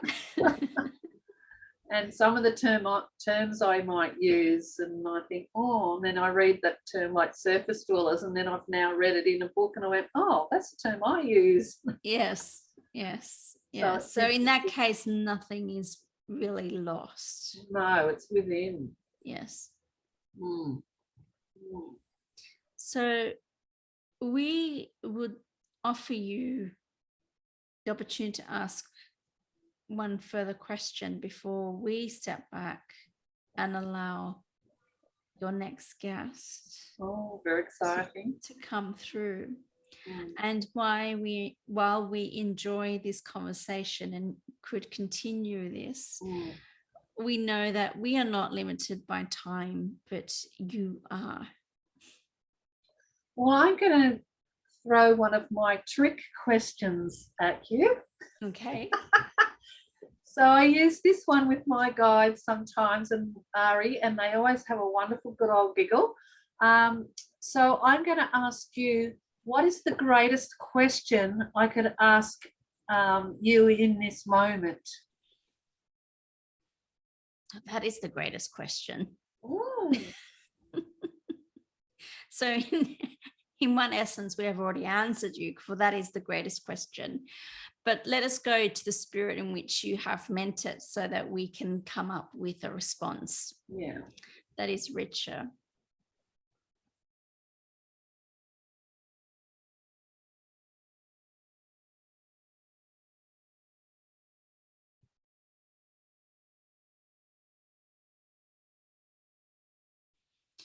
The greatest question is for us at this time, for will change tomorrow. What is the purpose of our connection here on earth at this time? And what are we hoping to bring forth? I love that. And what would be your answer? Our greatest purpose, and we've spoken about balance and integration, but let us provide context to that. These are all outcomes of the consciousness of love. And we know the keepers speak of it as the consciousness of love. Others will know it as 5D consciousness, and we would not use that term. We prefer the consciousness of love or Christ consciousness. Now, the reason why the keepers, and while we are not speaking necessarily for them, but they agree with us in using the term consciousness of love is A, because it is descriptive than other terms, and B, does not carry any connotation of a particular religion. So while those of you within the spiritual realms more broadly would understand Christ consciousness and what that is, those who are still new to this language would confuse it with Christianity. Yes. And it is not to be confused with Christianity. It is quite distinct. Of course, there is some roots within it, but it is not rooted in the religion at all. The commonality is Yeshua's teachings, but how it is presented is very different. And let us go even beyond this, because Christ consciousness is not exclusive to Yahshua or Sananda as he is now known. It is known to the Buddha, Maitreya, Kuan Yin, Mother Mary, Mary Magdalene. In other words, any ascended master has mastered the capacity to hold Christ consciousness within them while in human form. Mm-hmm. So it is going back further into the definition of Christed as being the anointed one, rather than as being Jesus Christ. Yeah. So while he, of course, mastered Christ consciousness and brought it to the earth, he is not, the Christ consciousness is not exclusive to him. He is, as Sananda, still bringing through Christ consciousness to this planet. But see how we've already gone into a discussion about what Christ consciousness is, whereas consciousness of love speaks for itself. So our highest purpose is therefore in supporting the anchoring of the consciousness of love here upon the planet Earth at this time. And the way that we focus this support is through balance and integration. How we are sharing it is through these discussions. How we are transmitting it, it's a broader transmission. There is much that we are doing on the other side of the veil on a collective level. And that is we more broadly as part of the Order of Melchizedek. And we work with the councils of light and the ascended masters and the angelic realms and all of us who form the tapestry of the divine to bring this through. And so it is a broader co-creation as we co-create with you in physical bodies. Lovely, thank you. Beautiful way to end this section. You're most welcome, dear one. We enjoy this conversation. We are always pleased to come through. We are always pleased to answer your questions. And we are pleased to, let us say, bring a broader understanding of what it means to be cosmic. And we are grateful for you coming and spending time with us in this way. You're most welcome, dear ones. From our hearts to yours, we send you much love. And from our hearts to yours, we send that love back. Yes.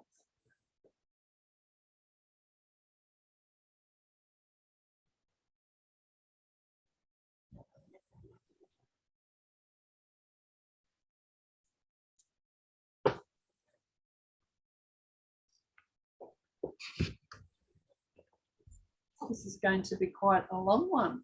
It is. Much to talk about. I know. There always is, and it's going with, like I said, not much planning, and look where we go. Yes. Yeah.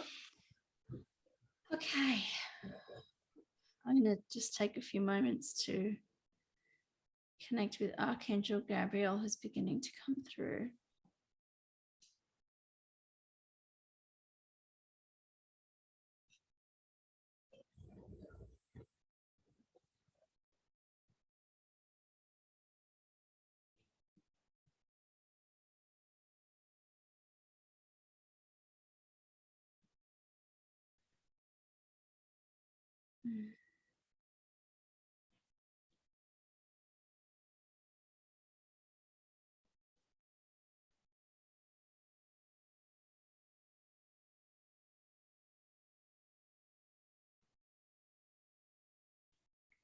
Welcome, dear one.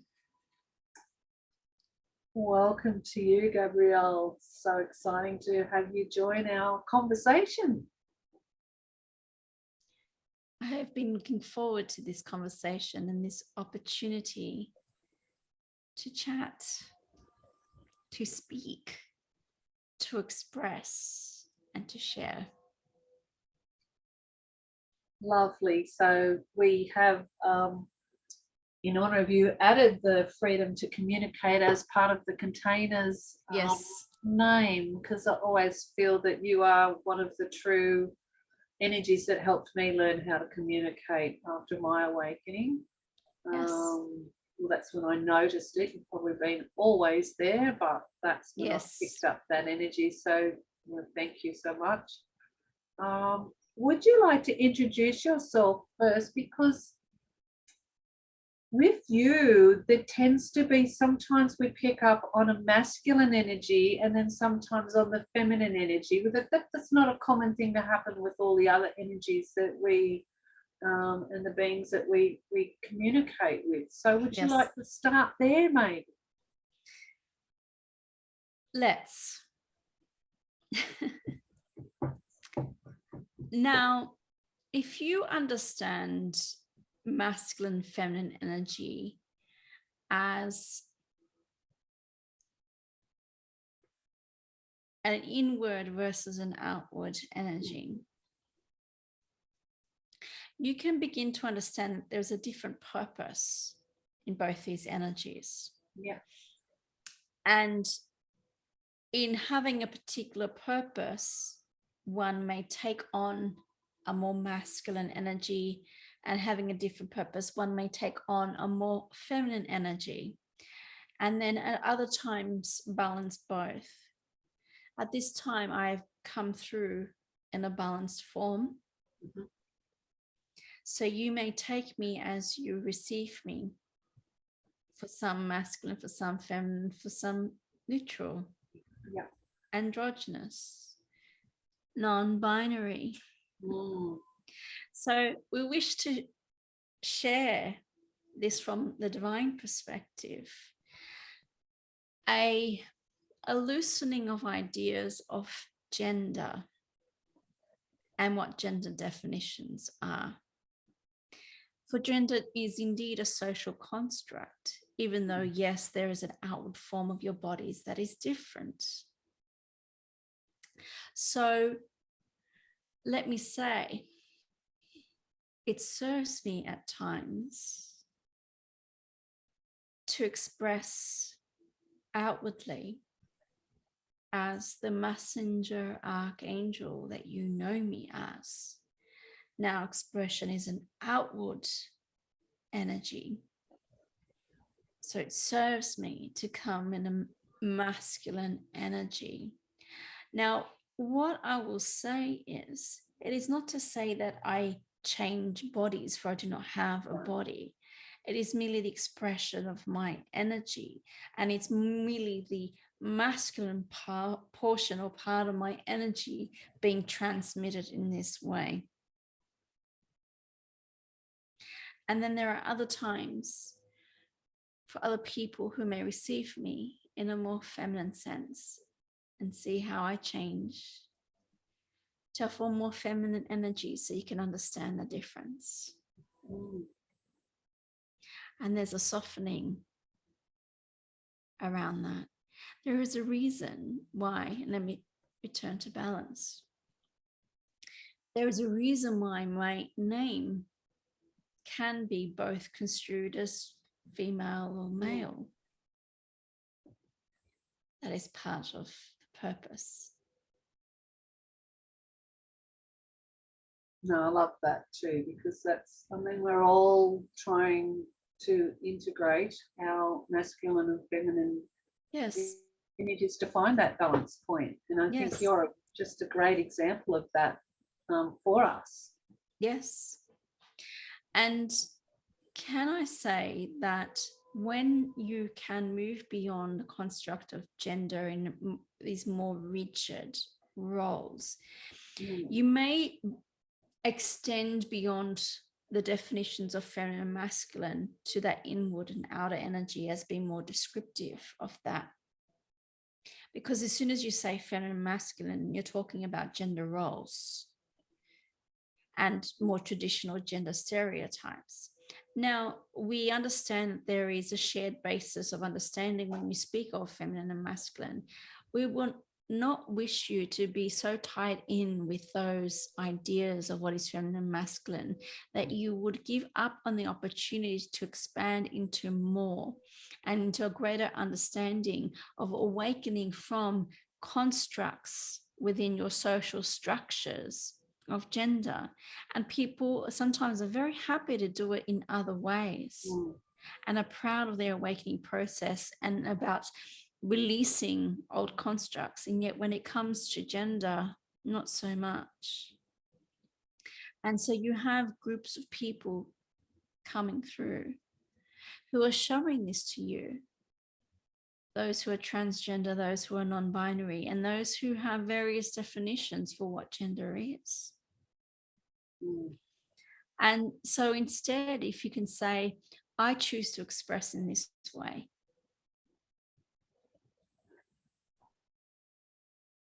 And it is in this way as it serves this purpose, and in that way as it serves that purpose, and how I wish to express it. There is your freedom of expression, dear one. And for me, I've noticed that, like, once I left my marriage and I had to stand up for myself to do all the extra stuff that, you know, was normally done by my ex-partner. Yes. I had to step into that more masculine role of doing more of those types of things. And you can get to a stage where you stop accepting help from others because you want to, you can stand in your own power and do it yourself. Yes. And I feel that for me, that's where I found, I found a balance point for me where I was going too far into the masculine of standing in my power and not accepting help when it was offered. Yes. And out there doing and not receiving. Yes. So for me, and I have seen it in my work with a lot of other women where they have same story, but in the end it started to break them down because they kind of feel, well, why doesn't anyone help them when they're not realizing that they're just standing in their own way? Yes. Through the masculine outward energy. And isn't it interesting that in your society you would accept that women should do in giving of their free labor, in raising children and being the bedrocks of society so that others may do more, and yet you're calling that a feminine role?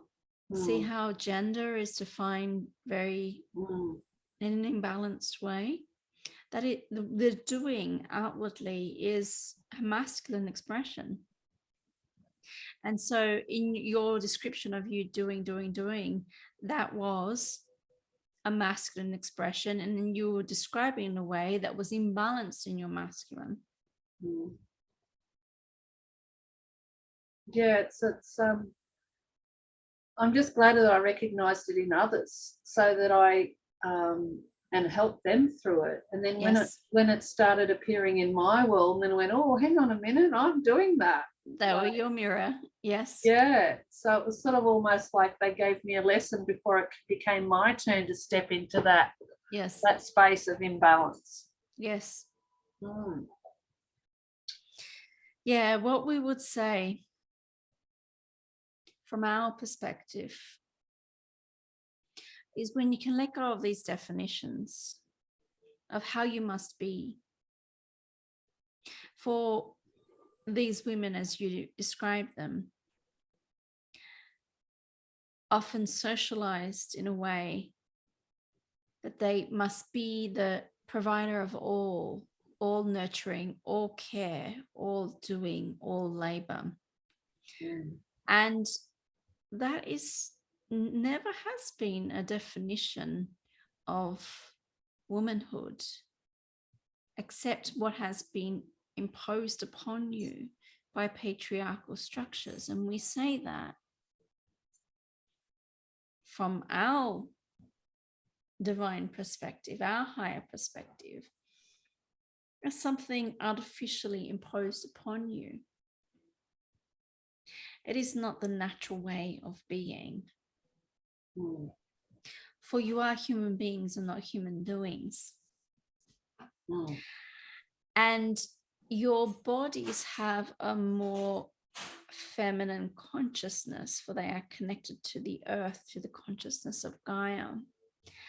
And how you treat your bodies is often a reflection of how you treat women. And so you see the abuse of bodies as well as the abuse of women. And then when you see something that is even more undefined from those gender roles, some would get angry because they are defying those gender structures within your societies. And people are afraid of that which is unfamiliar. And if human beings could understand that it is part of your physical brains and how they evolved, that you are afraid of that which is unfamiliar. If you would become more familiar with people who are different to you, you would be less afraid and you would move more into the consciousness of love, therefore, and love everyone as they are.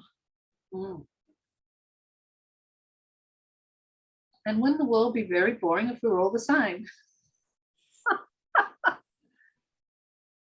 It would certainly not fulfill any purpose whatsoever.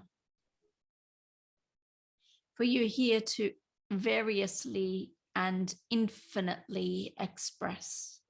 And so why would you infringe upon anyone else's expression or what they would choose to do with their own bodies?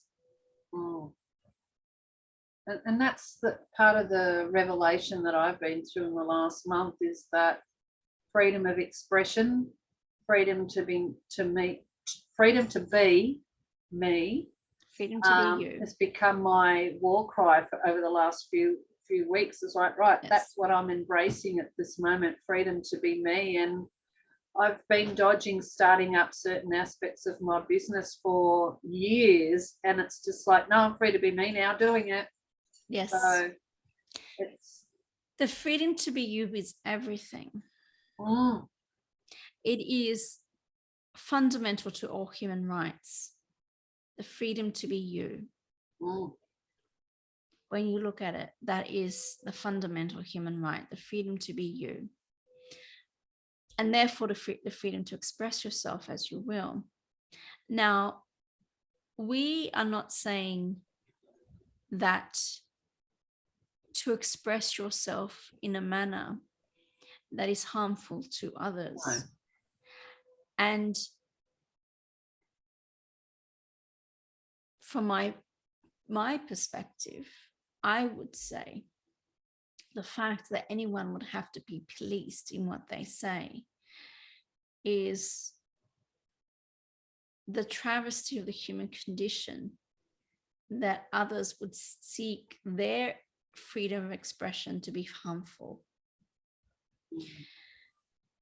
Do unto others as you would have them do unto you. Now, there's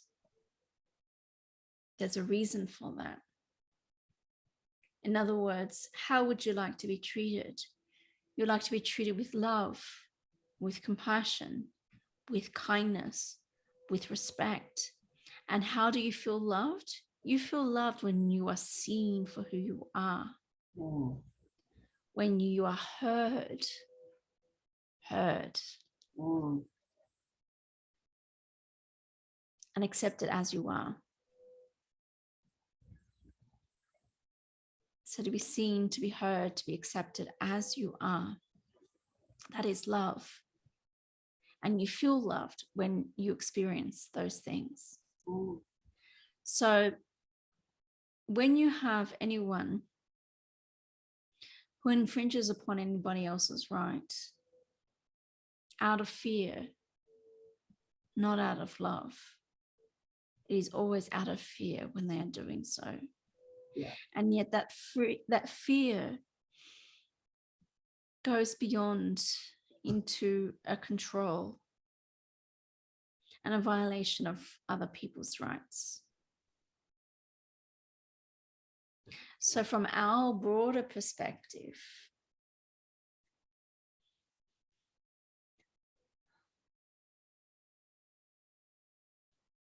it is the heart which will show you the way, the light-filled heart, a heart filled with that Christ consciousness that will guide you true. And so when you can understand that it is when you are true to you,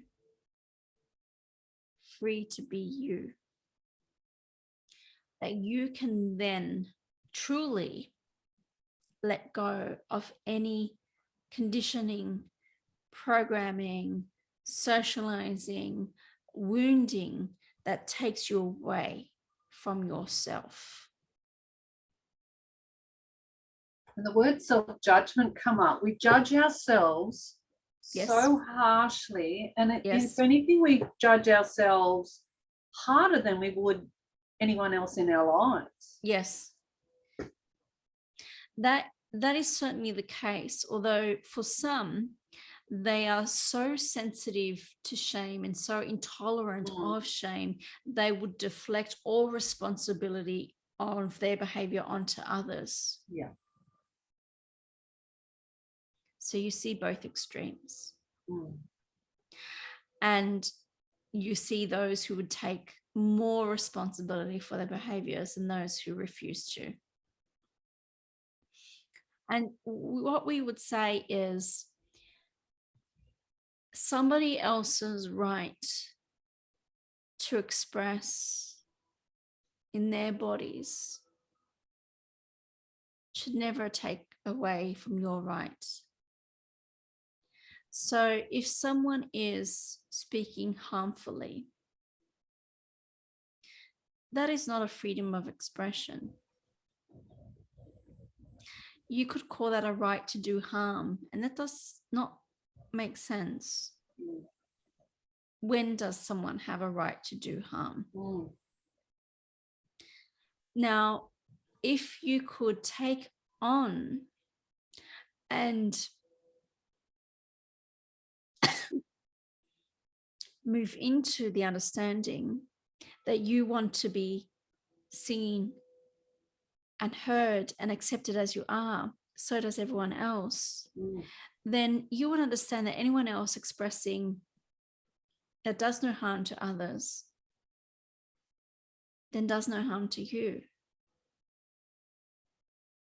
And if you have an opinion about how they express, well, opinion's an opinion, does not mean anything.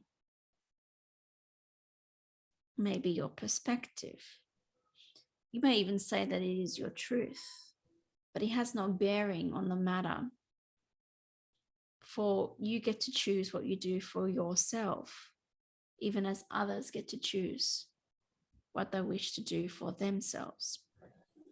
Now, when you understand, and this is the other confusion that people have, individual freedoms versus community responsibility, this is when you can understand that being free to express never means harming others.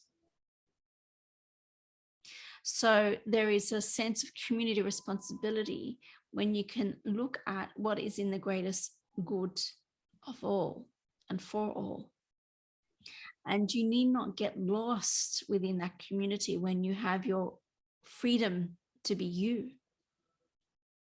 You can be free to be you and still belong to a community and share responsibility for the welfare and well-being of that community.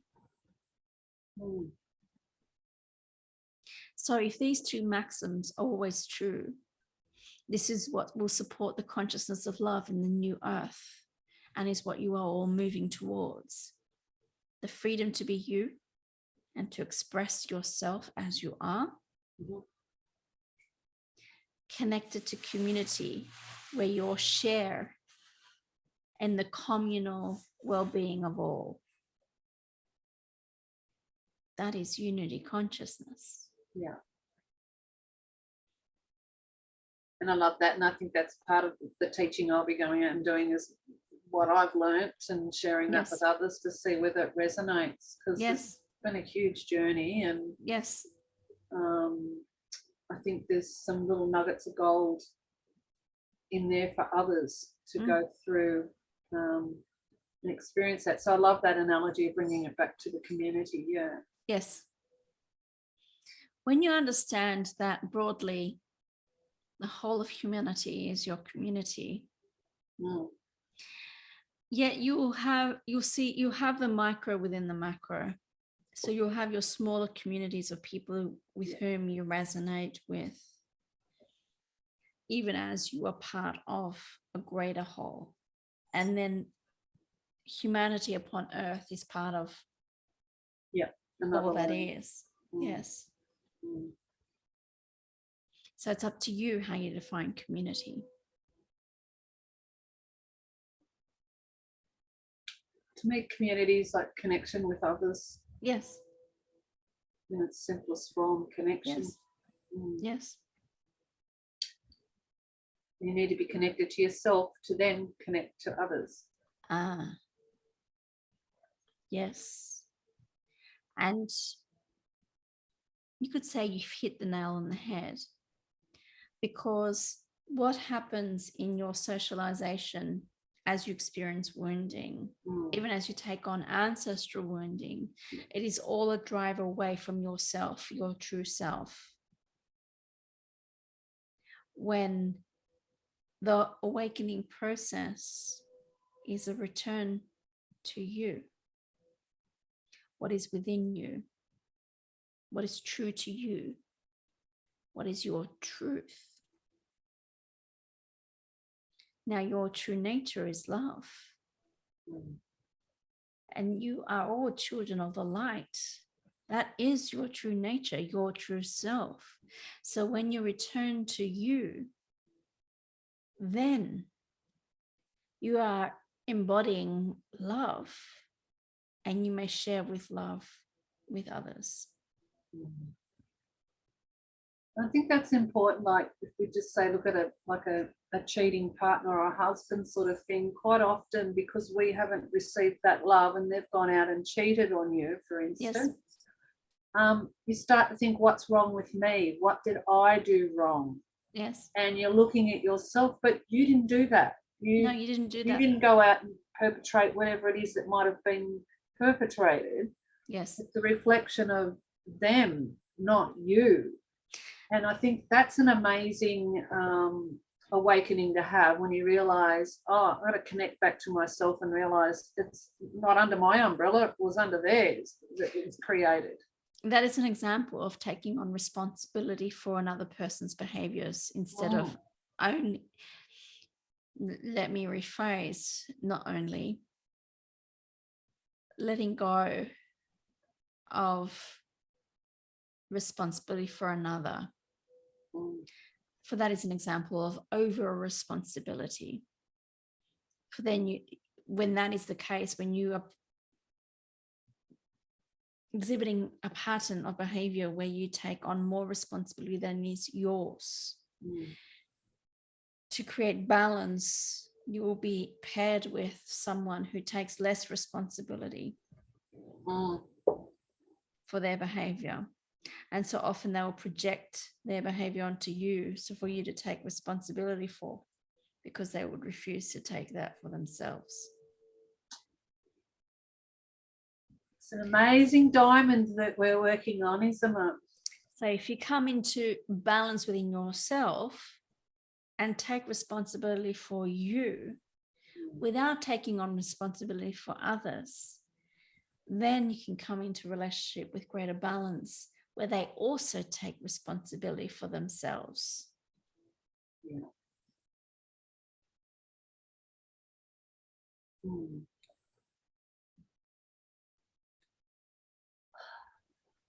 So much inspiration in the conversations we've had today. Would you like to add to anything that we spoke with? Because we spoke some pretty serious subjects throughout this conversation, and I just feel like there's something you would like to add to our previous words.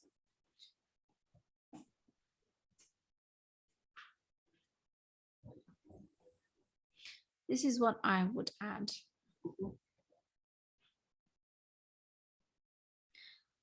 I would concur with all that has been said.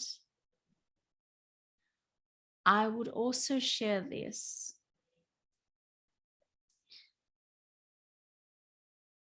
And while there has been a discussion of human rights, let me speak about the right to express freely.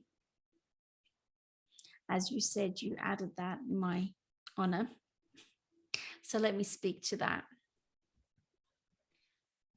Now, where there has been a suppression of voices, particularly as there has already been given the example of women's voices, often children's voices also where they have been abused. And let me say, not just children's voices where they've been abused, but children in general. I mean, you can see in your society and cultures the maxim previously, and only a generation or two ago, children should be seen and not heard. Yeah. Now, how are children going to feel respected, loved, if they are not heard?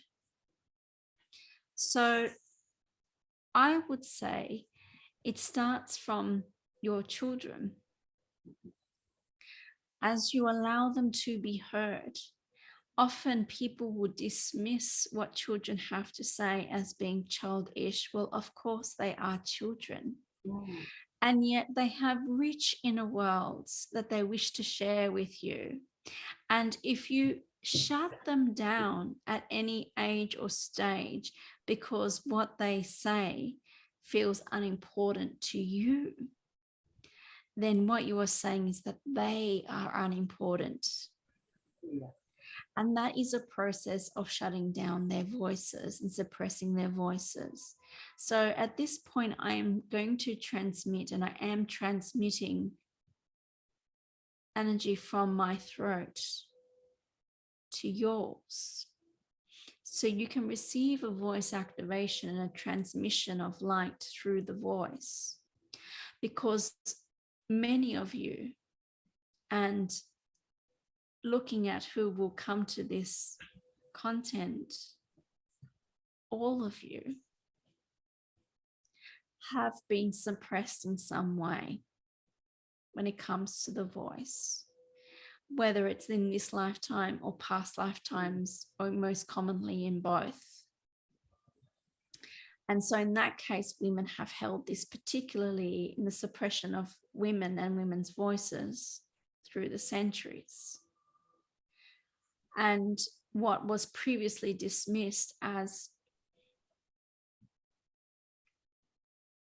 women's intuition and feelings as hysteria. Oh, there's a hysterical woman. She's crazy. And you still see this rhetoric today. When a woman is speaking out, she's crazy. She's unhinged. She's unstable. She's lost the plot. However, and these are the more kinder descriptions. Yeah. And abuse held at women who are speaking up and out. So in this transmission, know that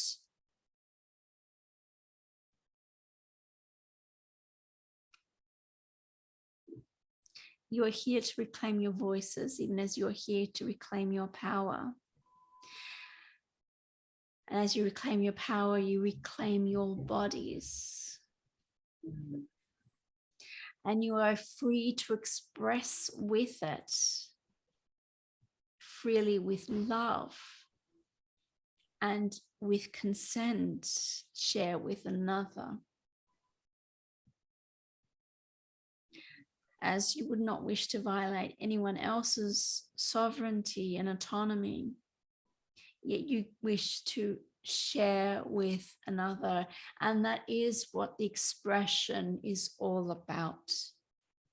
Sharing with another, having that masculine energy transmitting outwards to each and every one of you.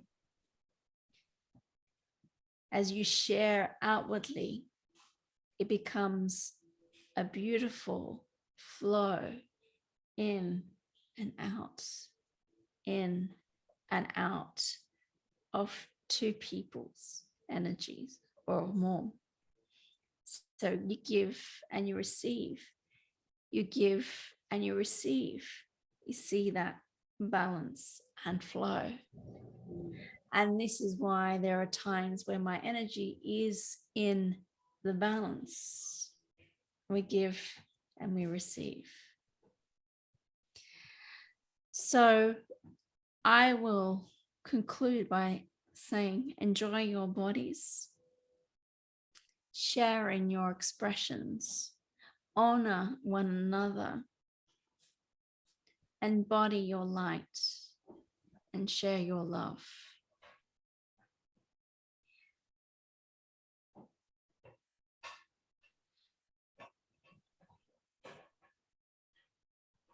And as I conclude,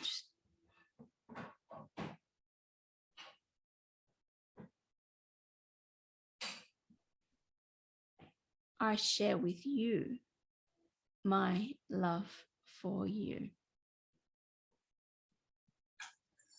So graciously received. And so it is. Thank you. Thank you, thank you.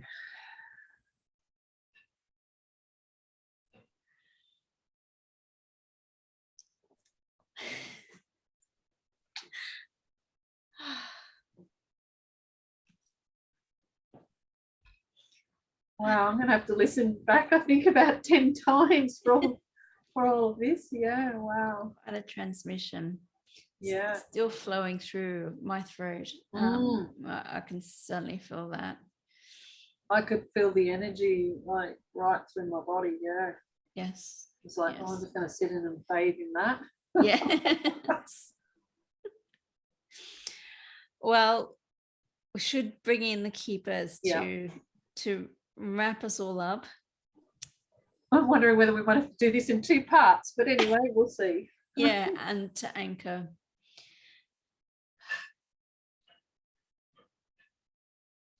What a conversation you have had. It's been wonderful. Thank you. Yes, we agree. We agree. There's not much more that we wish to add. We acknowledge and thank and are grateful for this grand co-creation and this conversation that has unfolded for you all. May all who come to it be blessed. Feel the love, the energy transmissions and the activations. And may we share with you, you may connect with each and every one of us individually, as well as collectively. I know that we are never gone. If you call upon us, we will be there. And so from our heart to yours, we send you all much love. Thank you, Yahshua.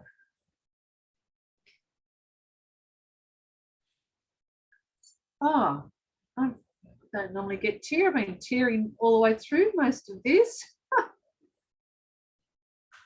Just, but it's joyful tears. It's responding to the energy. Yes. Yeah. Yeah. Yeah. Well, I'm grateful for what has come through, and I too will have to listen back. Yeah. Because I'm feeling the energy strongly, and not all the words have landed, that's for sure. So yeah, that was what I feel is a beautiful transmission. And as we said at the beginning, may you connect with what moves you, what the love that you feel, what brings you joy, what you resonate with, and for the rest you may let it all go. We are happy for you to be here and share in these conversations. And as always, I know that we are each sending our love to you all. And if you wish to submit any questions for any of our divine guests in the future, we certainly invite you to do so. Wonderful, thank you. And I think I just wanted to mention too that we did the format a little differently, and I'm so glad that we did choose today to do it. We were guided to do it today, and yes. Wow, what a result. Yes. Yeah. Well, thank you for holding the space. And thank you for, wow, all that energy that you've passed through. I imagine you must need to go and rest now. First allow the energy to dissipate. Thank you so much, Vicky. And I look forward to what our August version will bring. Yes. Wow. Wow. Yes. Sending everyone much love. Thank you.